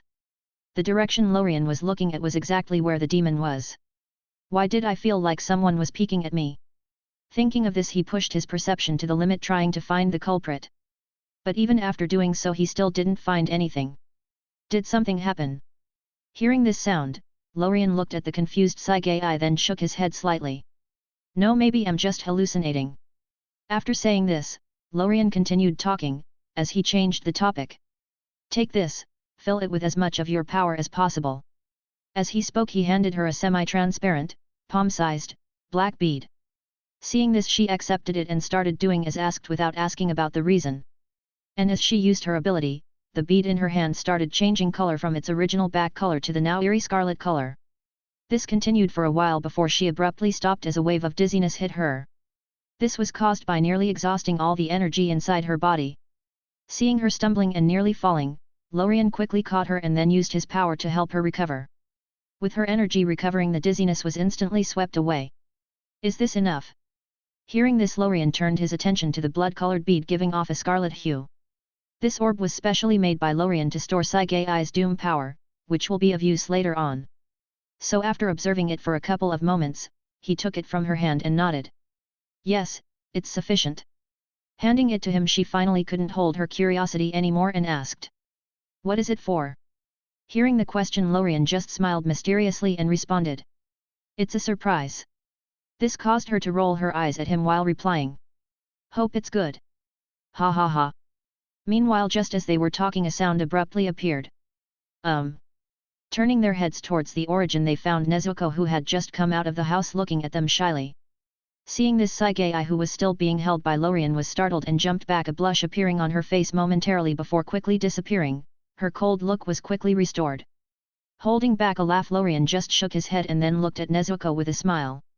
"How are you feeling? Do you like the place?" Hearing the question, Nezuko, who was looking back and forth between Lorien and Saigei, was startled, but she quickly nodded in response, a happy smile on her face. "Yes. Thank you, I really like it." "Good. By the way, do you want to begin healing now?" Hearing this, Nezuko quickly nodded in agreement. She really wanted to be able to walk under the sun like before. Even though it wasn't a long time since she restored her sanity, this period felt torturous. It felt like she was being imprisoned. This feeling of restriction was really bad. "Great. Let's start then." Chapter 52, Under the Sun. Seeing this, Saigei, who was watching from the side, decided to leave and get some rest. When they left the dream, it was also night time, so it is bedtime anyways. And soon, as the sound of Saigei's footsteps completely faded, only Lorien and Nezuko were left in the backyard. This caused the atmosphere to suddenly turn a bit awkward. Cough. Coughing lightly, Lorien was the first to speak as he made a chair in front of him and said, "Come on, sit, let's begin." Hearing this, she quickly trod forward and sat down. Lorien then extended his hand, held her wrist, and immediately started using his power on her. Lorien was currently observing the situation inside of Nezuko's body to see if any mutations happened in this period since she woke up. After observing for a while, he found out that there was nearly no change other than the positive power being a bit stronger. But this didn't affect anything, as the negative power was still much stronger than the opposing positive power. So, after making sure there were no problems, Lorien immediately began his work. But before helping her beat the sun, he first focused his attention on something hidden deep inside of her body, and that is the curse made by Muzan. This curse prevents those who have it from calling his name, and it is also used as a safety mechanism to better control demons. Locking onto it, Lorien first noted its very weak state. Even if he didn't do anything, it'll probably fade on its own. But that'll take some time, and he wasn't about to wait for God knows how long. So with his power operating, it was erased in no time. It had no ability to fight back. And as a result, Nezuko, who was sitting in front of Lorien, suddenly gave a long sigh of relief. It felt as if some sort of shackle was removed. A big burden lifted. Following this, Lorien then stopped and observed her state to see if there were any issues. And after making sure there was none, he continued his work. After removing the curse, Lorien then started empowering the positive power inside of Nezuko's body. His objective now is to make those two powers reach a balance. He empowered the positive power gradually and watched out for every change that may occur. This continued for a while until the two opposing powers inside of Nezuko's body finally reached a balance. And as soon as they did, a mutation that Lorien didn't expect suddenly occurred. Those two energies actually started converging.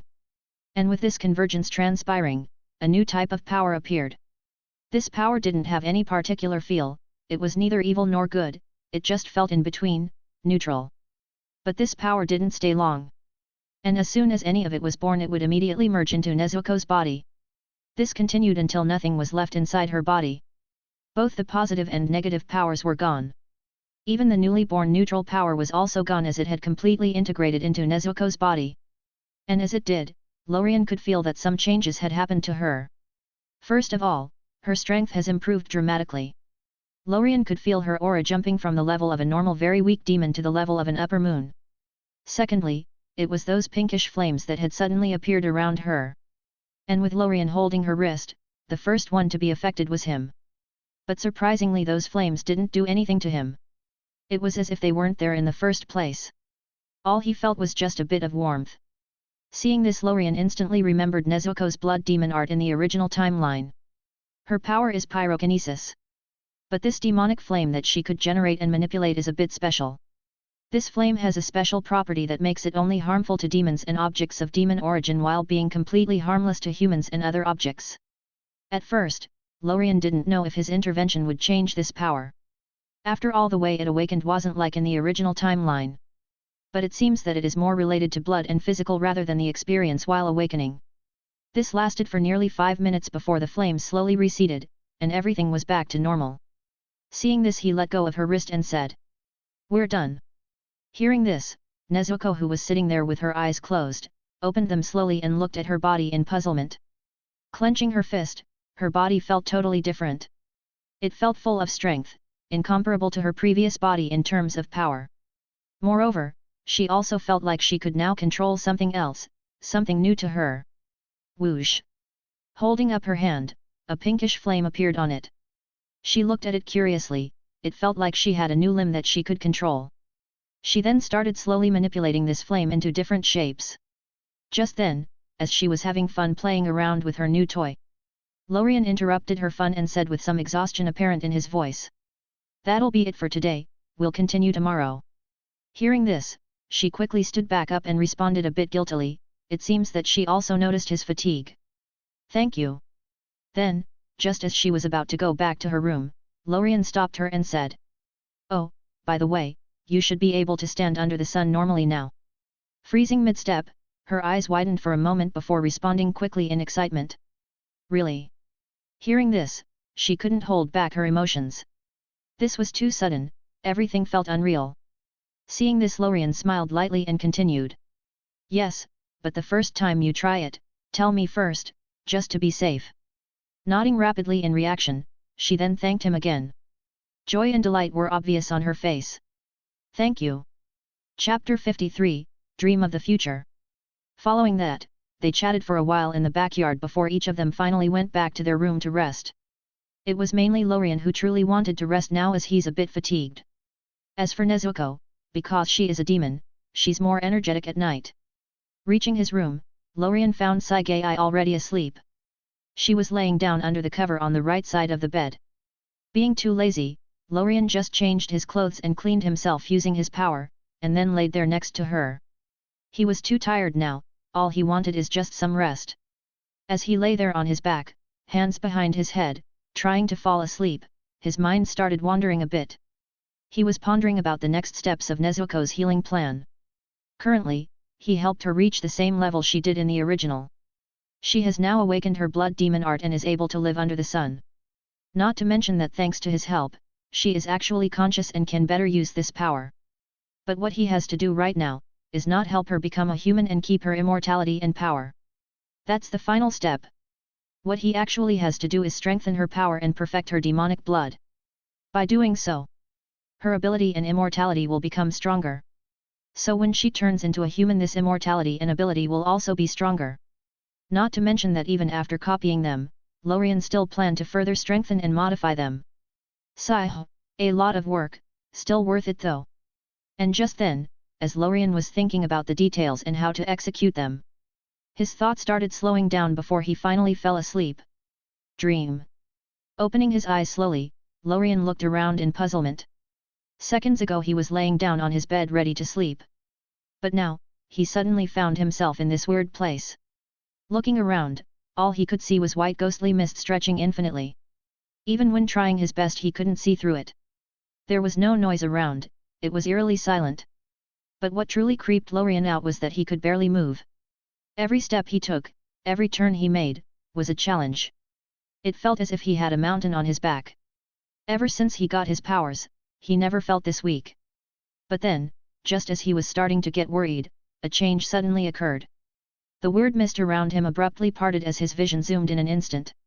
And before he could react, Lorien found himself in a backyard. Everything felt a bit blurry as if he was in a dream, but he somehow still could make up the scene. It was a moonless night. Flames burned around, illuminating the place. Blood could be seen splattered on the ground, creating a huge pool of blood as some corpses were laying here and there.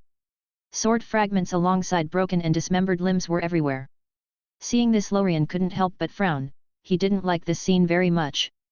No one in his right mind would, not to mention that he was suddenly thrown here.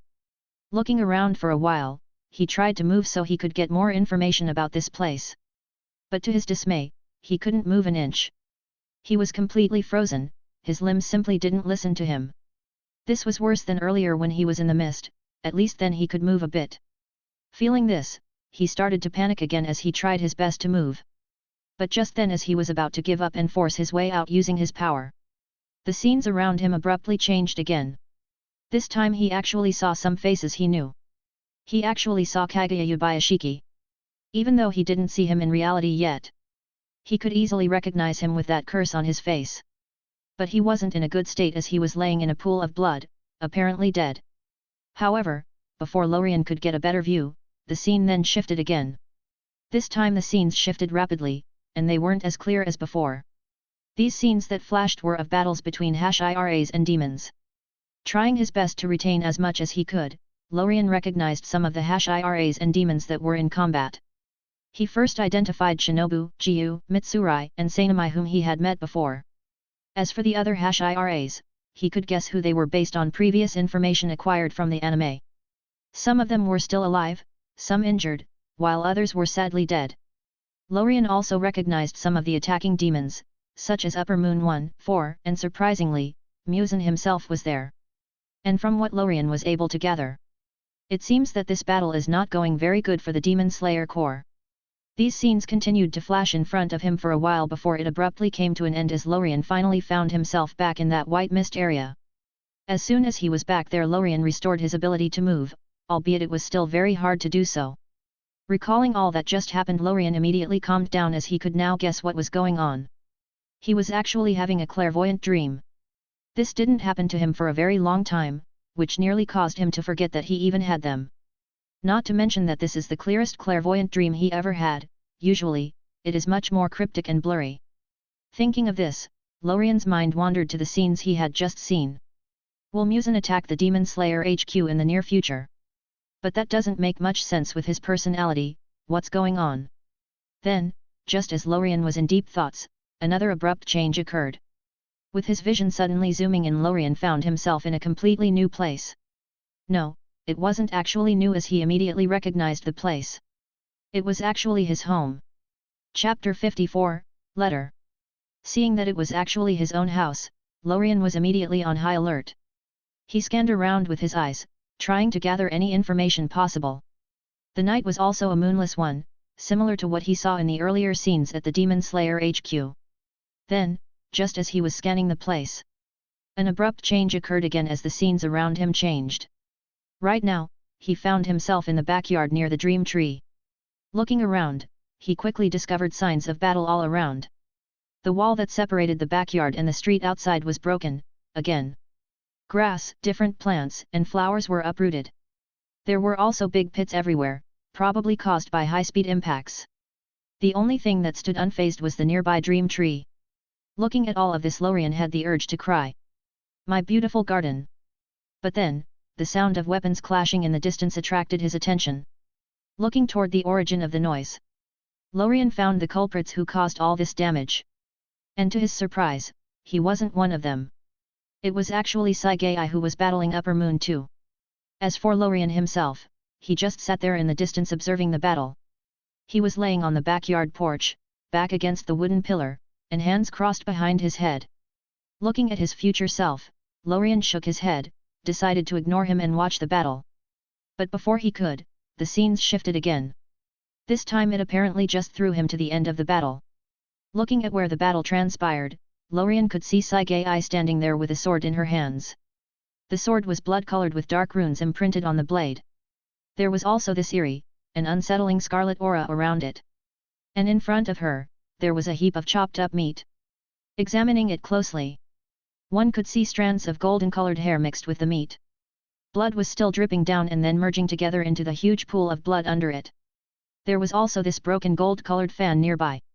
Looking at this, Lorien didn't have to think much to guess who this was. Or at least used to be. I guess all that training wasn't for nothing at. Then, just as Lorien was being smug, his vision was suddenly invaded by complete darkness, effectively ending his dream journey. Dream. Gasp. Waking up, Lorien nearly jumped up from the bed, gasping for breath. Huff. Huff. Huff. This immediately woke up Sagai, who was next to him, as she asked with a worried look on her face. Are you okay?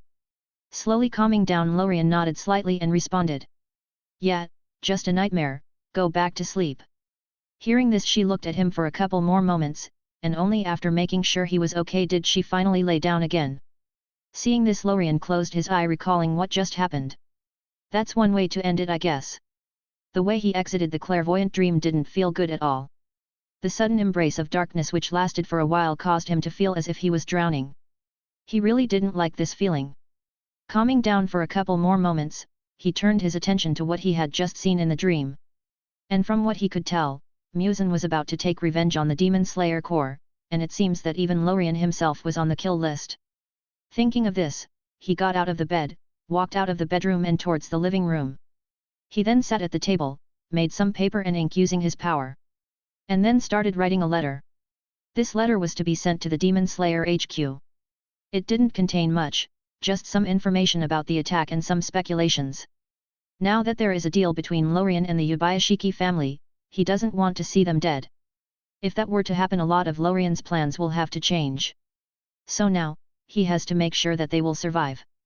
Thinking of this, Lorien became irritated as a cold look appeared on his face. I wanted to keep you alive for a while longer, I didn't think you wanted to die so badly, if so, then so be it. The reason Lorien kept Musen alive for so long was for a couple of reasons. The first is Nezuko, he didn't know if by killing Musen now, will it affect her or not. After all, Lorien still needed to extract the ability and immortality seeds from her. And the second reason is that Musen is hiding very well, and finding him will take a lot of effort. But now that he became so bothersome, and he knows where he'll be in the near future, Lorien decided to kill all the attacking demons and imprison Musen. That is at least until Nezuko's healing is completed, following that he'll just terminate him.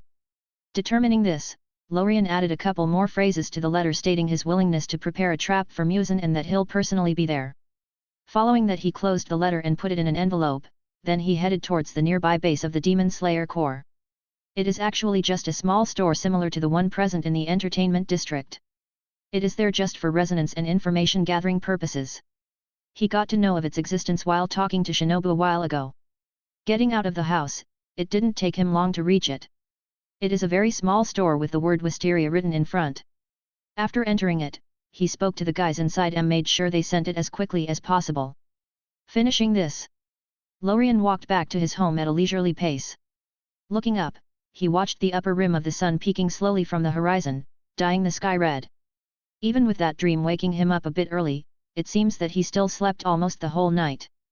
Watching the sunrise, he slowed down his footsteps, which caused him to take a while longer to reach the estate. And when he did, he immediately went toward the backyard, which is his favorite spot. But when he reached it, he felt surprised.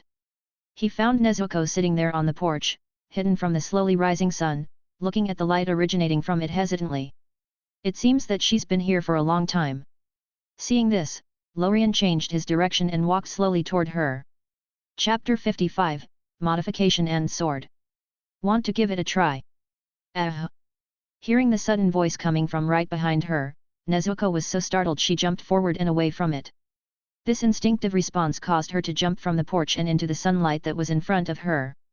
She didn't even notice her situation as she quickly looked back toward the origin of the noise. Seeing that it was actually Lorien, she visibly relaxed and breathed a sigh of relief, but then she looked at him with an aggrieved look on her face. Even with her heightened senses as a demon, she still couldn't feel his presence, it was as if he had just popped there into existence. Seeing this, Lorien scratched the back of his head with a wry smile on his face, and then gave off an awkward laugh. Ha, hey! Now we know for sure that you can live under the sun. Only after hearing this did Nezuko finally react as she looked wide-eyed at the bright sunlight shining on her skin. Enjoying the long-lost warmth for a couple of moments, she took a couple more steps forward and stood in the position with the most light, as a happy smile full of joy and satisfaction lit her face. Seeing this, Lorien didn't want to bother her now, so he just shook his head lightly and started walking towards his original destination, the Dream Tree. But then, just after he took a couple of steps, he heard a yell from behind. Thank you. Hearing this, a smile appeared on his face as he just waved his hand back and continued on his way. Reaching the Tree of Dream, Lorien then sat in the shade under it. What he's about to do now is make a weapon for Sagai as he had previously promised. Following that, he'll make some modifications to his own sword. After using it for so long, he discovered some issues and thought of some new ideas which he didn't think of before. But that'll be after he makes Saigai's sword, as the modification he'll be doing for his sword are minor things. Raising his hands in front of him, Lorien began using his power. Dream/reality, create sword. As this power started taking effect, a sword and a scabbard immediately materialized in front of him. The sword blade was scarlet in color, it looked as if it was made of ruby. As for the scabbard and handle, they were pitch black in color. The weapon and scabbard were constructed in a similar fashion to his own sword.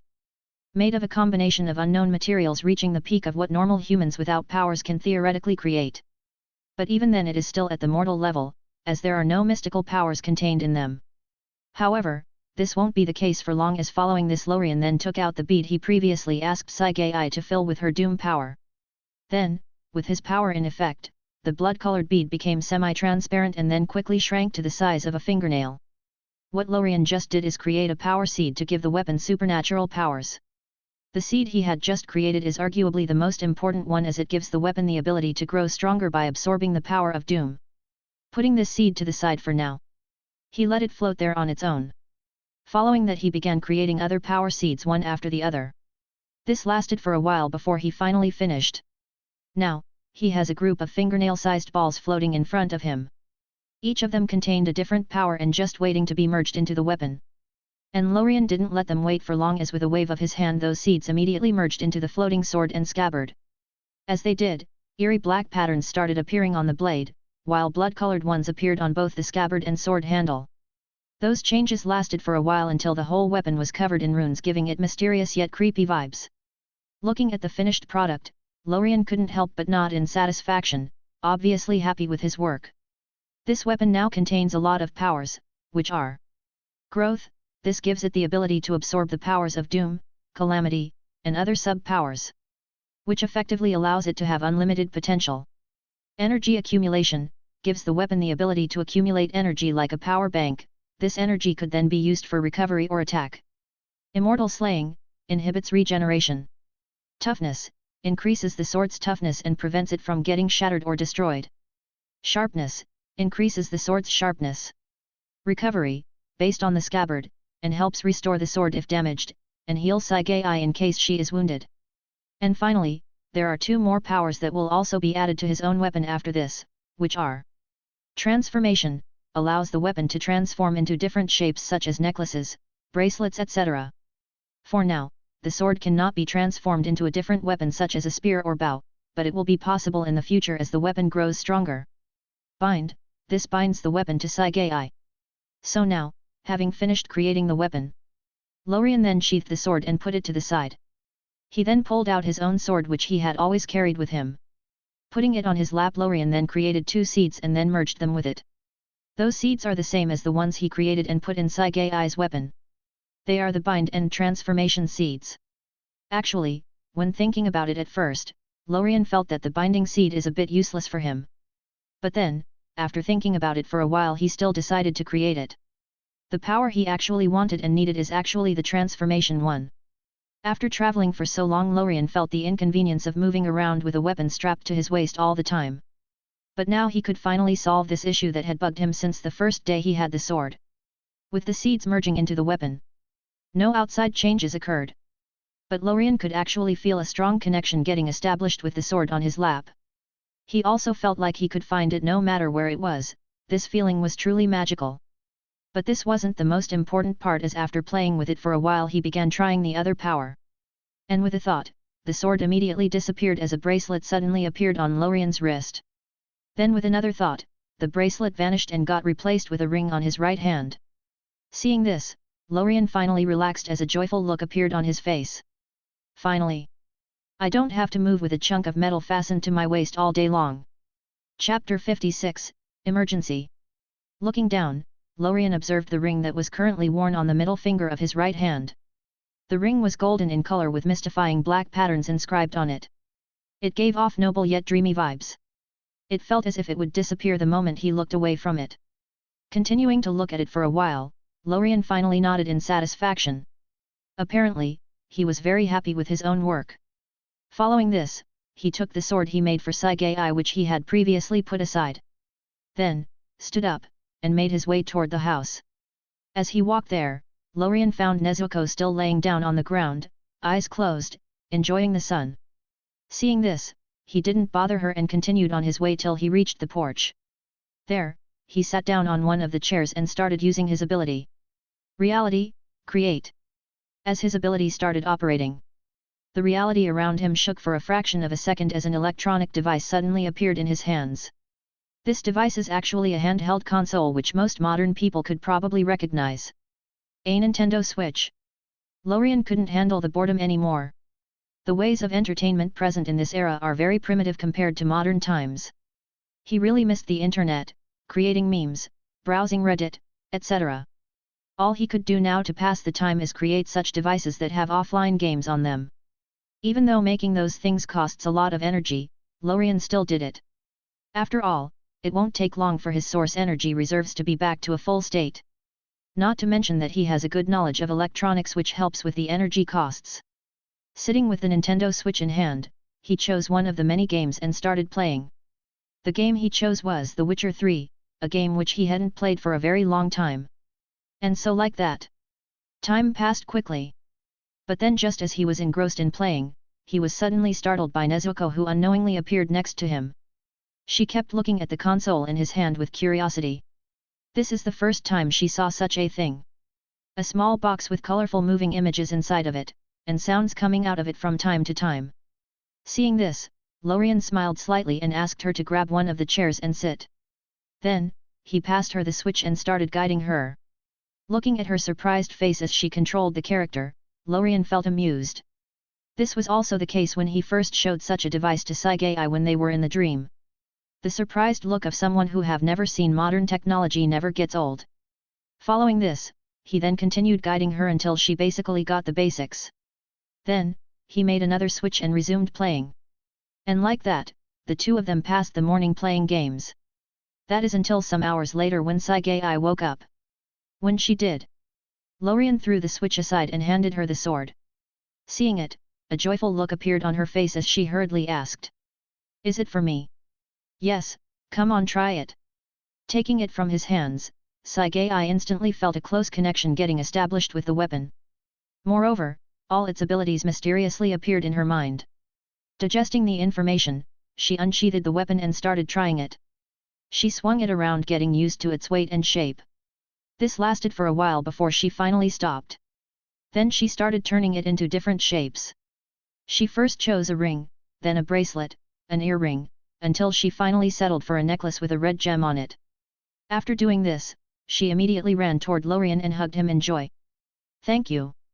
Ever since she started practicing swordsmanship, she wanted a sword of her own, but she didn't expect to get such a magical weapon. This weapon exceeded her wildest expectation.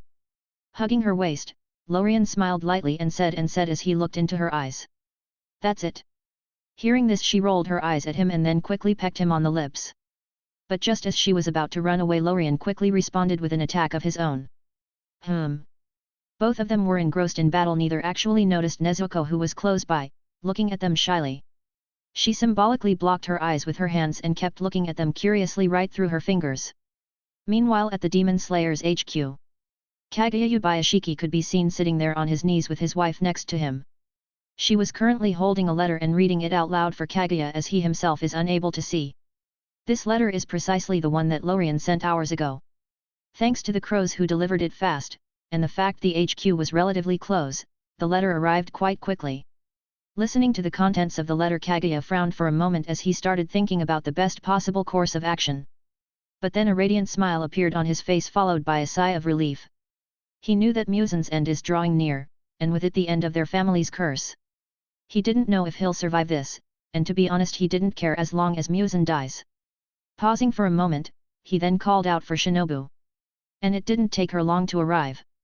After she did, she sat down in front of him waiting. And he didn't make her wait for long, as he started telling her about the information they just got and his thoughts about it. He then asked her to go meet Lorien and talk to him face to face for better coordination. Looking at her leaving, Kaguya then said to his children who had just come in as Shinobu left. "Call all the #IRAs, we have an emergency." Chapter 57, Evolution. Later that night, Lorien was sitting face to face with Nezuko in the backyard. He had just finished absorbing the dream energy collected by the Tree of Dreams tonight. This gave him a slight all-around improvement and allowed his perception range to increase from 9.5m to 9.6m. As Lorien's strength became stronger, the energy required to improve also increased. If the same amount of energy he absorbed today was used previously when his perception range was at around 7.0m, the increase would have been at least 6 or 7 meters, not 1 meter. Lorien couldn't wait for the day when all the planted dream trees in Japan get linked so he could absorb as much energy as he wants. When that happens, it'll be the moment when Lorien finally enters true high-speed improvement. And that day won't be far as he could feel that his luck is improving. This is demonstrated in even the smallest stuff such as flipping coins, randomly finding money when walking around outside, etc. This means that the world is finally starting to feed back after all the dream energy Lorien gave it. After all, 40% of all the dream energy the tree gets is sent directly to the world. And now, Lorien is finally getting identified by it as the protagonist. But this is not today's topic. What Lorien is going to do now is resume Nezuko's healing. Yesterday he helped her gain the ability to survive under the sun. Today he is going to strengthen her. And by that, it means, helping her achieve her full potential as a demon, be it on the ability or the immortality side. With that in mind, Lorien held her wrist and started using his ability. Dream/reality. As his power started operating, a mysterious force abruptly emerged inside of Nezuko's body and started transforming her. As it did, Nezuko unexpectedly felt a burst of pleasure all over her body. This is simply an instinctive reaction and has nothing to do with Lorien. Her body instinctively knows that what's transpiring is good for it, so it keeps sending signals asking for more. And as the transformation continued, external changes also started happening. First, it's her body. She started growing quickly until she reached an adult state. This state is identical to the one Nezuko used when she fought Daki in the original timeline. The reason this happened is that this state is her optimal one. But things didn't end there, as after her growth finally stopped, and things stabilized for a moment. 2 horns suddenly burst out of her forehead. One on each side. Her cat-like eyes turned more aggressive. Her canine teeth also grew bigger and sharper. All of this combined gave her a very wild look. But these were just the outer changes. And as these outside changes were happening, a more crucial transformation was also occurring inside of her body. This transformation targeted her blood demon art, changing it slowly in subtle ways. Those changes guided her power in a mysterious direction. It is unknown what form her power will take or if any true changes will even happen. This transformation, be it inner or outer, lasted for around 25 minutes. And as it finally ended and no further changes occurred, Lorien let of Nezuko's wrist and looked at her. As he did, he was immediately shocked. What happened? When helping her, he was focused on using his power and he didn't look at her. He expected changes but he didn't expect her to abruptly grow up. Then just as Lorien was looking at her, Nezuko frowned. As the pleasurable state she was in ended abruptly with the completion of the transformation. Feeling this, she reluctantly opened her eye and looked at Lorien. Seeing her look at him, Lorien reacted and said, "Try to feel your changes." And as he said this, he made a mirror in front of her for her to better see the changes. Looking at herself in the mirror, she was stunned. Is this me? No wonder she felt her clothes were constricting her as if they were many sizes smaller. It appears that she suddenly grew up. But looking at the horns on her forehead, she frowned. She didn't like their presence. As she thought of this, those horns immediately retracted with a swish. She was taken aback by this, but then, she quickly reacted as she curiously tried taking it out and then retracting it over and over again. Seeing her engrossed in playing, Lorien couldn't help but remind her. "Try your blood demon art." Hearing this, Nezuko stopped playing and immediately started testing her ability. Pinkish flames abruptly appeared on top of her hand, causing the surroundings to heat up.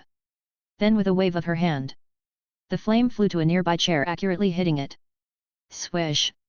This caused it to catch on fire and then turn into ashes in no time. But she didn't stop there, as with another move of her hand, the flames hit the ground.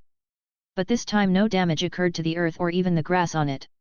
It acted like it usually did before the transformation. Seeing this, both of them figured out the changes. It seems that after the transformation her flame damage is no longer limited to demons. It could also now damage humans and other things like a normal flame. This of course doesn't mean that the special damage on demons is lost. It just means that she now has more options. Not to mention that she could control it so the flame only damages demons, as she just did in the last test with the ground. With the test ending, Lorien started evaluation her power. After the evolution, Nezuko's aura rose from the level of a low-rank upper moon demon to that of a high-rank upper moon demon. If he were to seriously evaluate it, in terms of pure strength, she is now nearly equal to upper moon 1 or 2. But that's just in terms of pure physical stats, as Nezuko couldn't fully utilize her powers and had zero combat experience. Thinking of this, Lorien decided to fix this as the last battle is nearing, and she'll be a good help when he isn't present. Deciding on this, he looked at her, pointed towards the Tree of Dreams, and said, "Come sit here, we are going to train." Hearing this, she looked puzzled as she didn't fully understand what he meant, but she still listened to him and sat down. Seeing this, Lorien put his hand on her shoulder and used his power, causing her to instantly fall asleep. Following this, he a barrier around her as a protection, and then disappeared from his position. The way he decided he would fix this issue is the usual way. By practicing in a dream. What he plans to do is first of all teach her the sun breathing technique. Their family had it for generations, and what he's doing could be considered as giving it back to its rightful owner. Then, following that, he plans to help her improve some of her combat experience, even just a little. Dream. Suddenly appearing in the middle of a white space, Nezuko looked around in confusion. If it weren't for Lorien standing in front of her, she would have been freaked out. But even then, she was still baffled. Seeing this, Lorien didn't let her guess for long as he started explaining. "We're going to, then. So. Do you agree?" Digesting what he had just said, Nezuko paused for a moment, then resolutely nodded. Lorien didn't know what she was currently thinking. But seeing her agree, he didn't ask further, as her response was exactly what he wanted. So, he responded with a smile. "Let's start then." Chapter 58, Plan. The next day, Lorien received a guest very early in the morning. He had already expected the arrival of someone from the Demon Slayer Corps after he sent the letter, and it seems that Shinobu was the chosen one. They were now sitting in the living room. Shinobu sat face to face with Lorien while Sagai sat next to him, observing things silently. As for Nezuko, she was currently sitting close by, playing with the Nintendo Switch. Even since Lorien gave her a permanent one that won't disappear after a while, she kept playing with it to pass the time, and with the variety of games present on it and the novelty of the product itself for the era, she quickly became a gaming addict. But it seems that even if she sat that far away, she still attracted Shinobu's attention, who kept looking at her from time to time, evidently discovering her identity as a demon. However, even after finding out, she still kept silent after giving Lorien a deep look. The two didn't waste any more time and immediately got into the topic. "Can you determine when the attack will happen?" "Yes, the demons will attack 7 or 8 days later." Lorien was able to predict this by observing the moon. In the previously clairvoyant dream where he saw the attack, it was a moonless night, and more precisely it was a new moon. During the new moon phase, no sunlight is reflected by the moon, and the side that is all lit up is facing away from the earth. So, during this phase, the moon is not visible unless it's during a solar eclipse. Today, it is the last quarter moon phase, and the closest new moon is about 7 or 8 days away. So, as long as the clairvoyant dream he had was accurate, the attack will happen at that time. Hearing this, Shinobu heaved a sigh of relief. It appears that they still have some time to prepare. "What's the plan?" "Kaguya-sama said that we'll just follow your strategy." "Hey." This was a bit unexpected. Lorien didn't expect them to trust him this much, but he didn't think further of it and responded. "I'll go to your headquarters on the 6th day. All you guys have to do after the battle begins is just hold back the other demons and survive. Leave Muzan for me. As long as he dies, all other demons who were created by him will also die." Hearing this, Shinobu quickly responded. "Are you sure about killing him?" "Yes." Seeing the confidence radiating from him, she nodded in agreement. She was here just to deliver a message anyways, and had no right to veto. But then, she paused for a moment. It appears that she wanted to say something but felt hesitant. But this only lasted for a moment, as she quickly resolved herself and said, this time her voice was full of perseverance and some begging. "Could you please let me stay at your house the day of the attack?" As soon as he heard this, Lorien remembered her backstory and the grudge she had with Upper Moon too. When sending the letter, he had included accurate information about where and who will attack, so it wasn't surprising that she knew about it. But even if he knew this, Lorien didn't show it, as he responded in confusion. "Why is that? Aren't you going to defend your headquarters?" Hesitating for a moment, Shinobu then responded desolately with a question of her own. Do you have time for a story? Yes, go ahead. Hearing this, she continued speaking, sadness obvious on her face. Sigh. I had an older sister. We joined the Demon Slayer Corps after our family got attacked by demons, as we swore to stop demons from inflicting the same horror and pain we experienced on others. From there, everything was going great, and it didn't take long for my sister to become the Flower Hashira.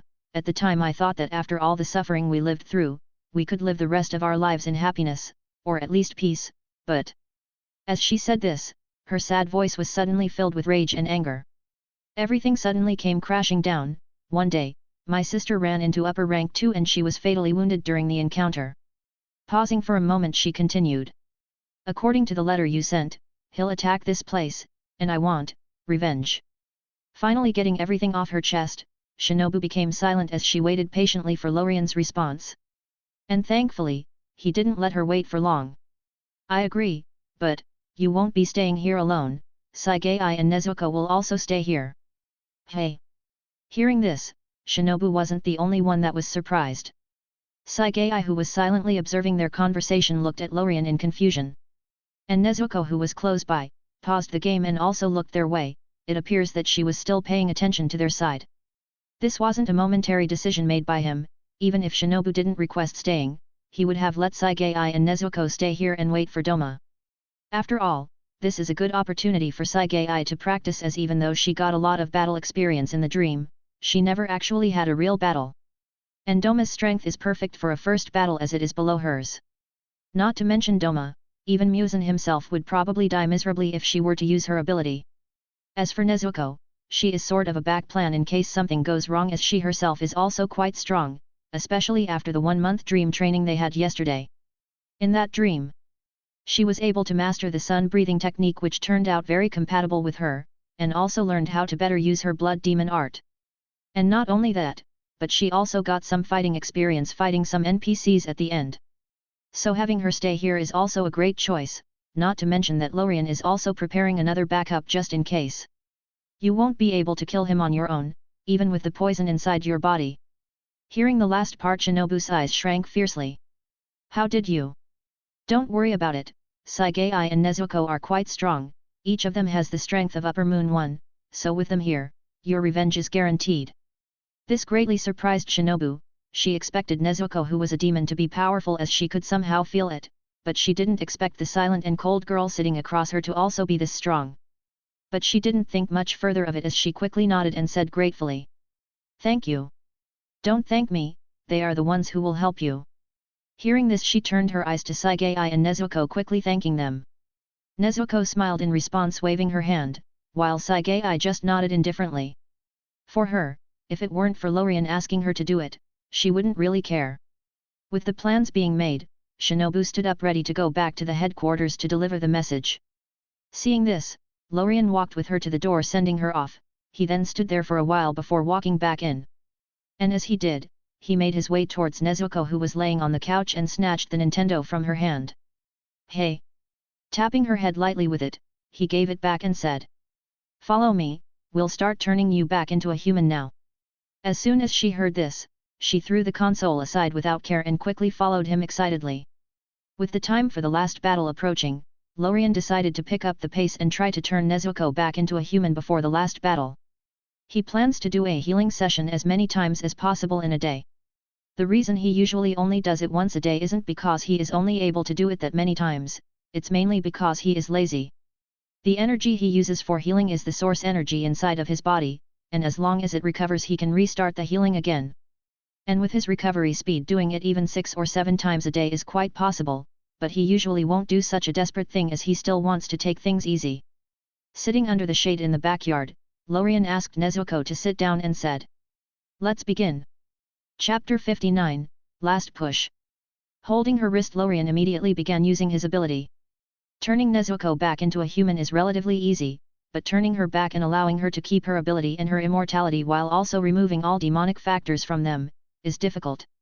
Previously, when helping her get the ability to live under the sun, he knew exactly what he was doing, and that was making the two conflicting energies inside her body reach a balance. But this time, that wasn't the case. He didn't know precisely what needs to be done to achieve the results he wants. So with no other solution, he decided to give the order to his ability and just let it work its magic. Even if the energy required were to be a lot more than usual, he's willing to pay. After all, he's so close to getting the fruits of his hard work and he won't back down now. Dream/reality, order turn Nezuko into a human, remove all demonic factors, keep ability and immortality. As soon as the order was given, Lorien's ability quickly started operation as some sort of mysterious power abruptly appeared inside of Nezuko's body and started slowly turning her back into a human. The demon blood in her body was immediately suppressed, and the wild and demonic factors were being quickly found and erased. And not only that, but her ability was also transforming slowly, its essence was changing, it was getting stripped away from the demonic blood and transformed into a new shape that doesn't need demon power to function. This transformation lasted for around half an hour before it finally came to end, and as soon as it did, Lorien quickly started checking its results. According to his observation, the demon blood inside of her body weakened, but miraculously, her immortality and ability didn't weaken one bit, they were completely unaffected. This was exactly what Lorien wanted, so seeing this, he heaved a sigh of relief and said, "We'll take a rest for a couple of hours and continue. It'll take a couple of days to achieve the results we want, so don't worry about it for now." Hearing this, Nezuko nodded, thanked him, and then walked back to the house to continue playing. Then, just as Lorien walked back and laid down lazily on the couch wanting to get some rest, Sagai came over and said, "I'm going out for a walk." "As usual?" "Yes, but it's becoming harder." The walk Sagai is talking about is similar to what Lorien used to do to absorb dreams before he made the dream tree, but in her case, she walks around absorbing the power of doom and calamity. She's been doing this since the day she got her power, otherwise, she wouldn't have gotten this strong so quickly. Lorien could help her get knowledge, techniques, and guide her to better control her powers, but he can't help her improve her physical strength, soul, energy, and ability. For that, she is on her own, and until now she's been doing a relatively good job. But it seems that she is now facing the same issues Lorien had before when he felt that the energy he was getting by walking around wasn't enough and wanted more. Lorien fixed the problem using the tree, but she is still struggling a bit to find a solution of her own. Sadly, this is not something Lorien could help her with as it involves her talent ability, so if she wants to cheat like Lorien, she has to find a way herself. Otherwise, she'll just have to go the slow growth way and just wait until her perception range grows big enough. Her perception range is similar to Lorien's with his allowing him to absorb dreams and hers absorbing doom and calamity. Speaking of perception range, how big is your perception range now? Hearing this, Sagai closed her eyes for a moment before responding with a precise measurement. 57 meters. I see, try to think of a solution or else it'll become very bad. Nodding slightly, Sagai then walked away and made her way to the door. Looking at her fading back, Lorien gave off a light sigh. This is not something he could help with. Sigh. Shaking his head lightly, he threw all those ideas aside and focused on recovering energy. If the last session with Nezuko was an indication, then he needs to pick up the pace and work harder, else he won't be able to turn her back into a human before the battle. It took Lorien about 2 hours to fully recover his energy, and as soon as he did he called out for Nezuko. "Let's start." This healing session was nearly identical to the previous one, in both the process and results. As what he got after it was just a slightly more human Nezuko. "I'll rest for a bit, then we'll resume." "Okay. Nezuko. We're starting again. Again. Again." 5 days later, evening. During this period of time, Lorien worked very hard, only taking rest when it was time to eat or sleep. He was so busy, he didn't even take the time to absorb dream energy from the tree. And because of that, it has been accumulating this energy all this time, waiting for him to absorb it. But that wasn't the main thing right now, as Lorien is sure that this healing session is the last he'll have with Nezuko, as following it, she'll be completely turned back into a human. The only other time he'll have another session with her, will be when he extracts the seeds of immortality and physical talent. Standing in front of her, Lorien asked her with a happy smile on his face. "Are you ready?" Hearing this, Nezuko, who was currently sitting nervously on a chair, nodded quickly in excitement. Yes. After this, she could finally return to being a human. She had enough being a demon even if she were able to live normally being one. Looking at her, Nezuko was completely different from 5 days ago. Most of her demonic features such as the cat-like eyes and sharp canines were nearly gone. And now, only the last push was needed to finish everything. "Let's begin." Chapter 60, Seeds. Being so close to achieving his goal, Lorien didn't waste any time and immediately began using his power. Dream/reality. And as usual, as soon as his ability started operating, the familiar mysterious power also emerged inside of Nezuko's body and started searching for the demonic factors. It scoured through its entirety, leaving no place unexamined, and as soon as any demon blood was found, it got immediately erased, all of this while keeping the immortality and ability untouched. This time, because most of the work was already done in the previous sessions, it didn't take long for the transformation to end. When it did, Lorien was unable to hold back his excitement. He quickly started examining her to make sure that nothing unexpected happened. And to his delight, things went as planned. Lorien could feel that major changes happened in Nezuko's body. The demonic blood and factors are nowhere to be seen inside of her body. She is now entirely a human. Her immortality, regeneration, and ability were maintained at the same level, but they no longer depended on demon blood to function. Their essence has completely changed from powers and abilities originating from demon blood to stand-alone independent abilities. They are now equivalent to normal awakened abilities, a physical talent. As previously stated, talents/abilities/powers can be categorized into three major branches, which are abilities that originate from the soul, similar to the powers in Bleach. Abilities that originate from the body, such as the mutants in the Marvel world, and are the most common type. And finally, abilities that originate from existence itself, for example, Lorien and Saigei's abilities. Now, after all this work, Nezuko could be considered a human that has awakened the two abilities of immortality/regeneration and flame control. If she were in the Marvel universe, she would have been considered a mutant. As for the question, could she still be considered a human with those abilities? This is actually a matter of perspective. Do you consider human cultivators, magicians, martial artists, ability users, and those with superpowers humans? And what are humans even? But this is not something Lorien cared about. What he wants to do now is extract those abilities and turn them into seeds. And by extracting, he doesn't mean stripping or robbing her of her abilities. He actually means just copying the template, analyzing the existence of those powers, how it could be duplicated, and how to awaken one's own abilities in a similar fashion. This may sound complex, but it is actually not, as with a finished product in hand, all Lorien's ability needs to do is analyze. Not to mention that he took part in creating those abilities and turning them into what they currently are, so most of the work is already done.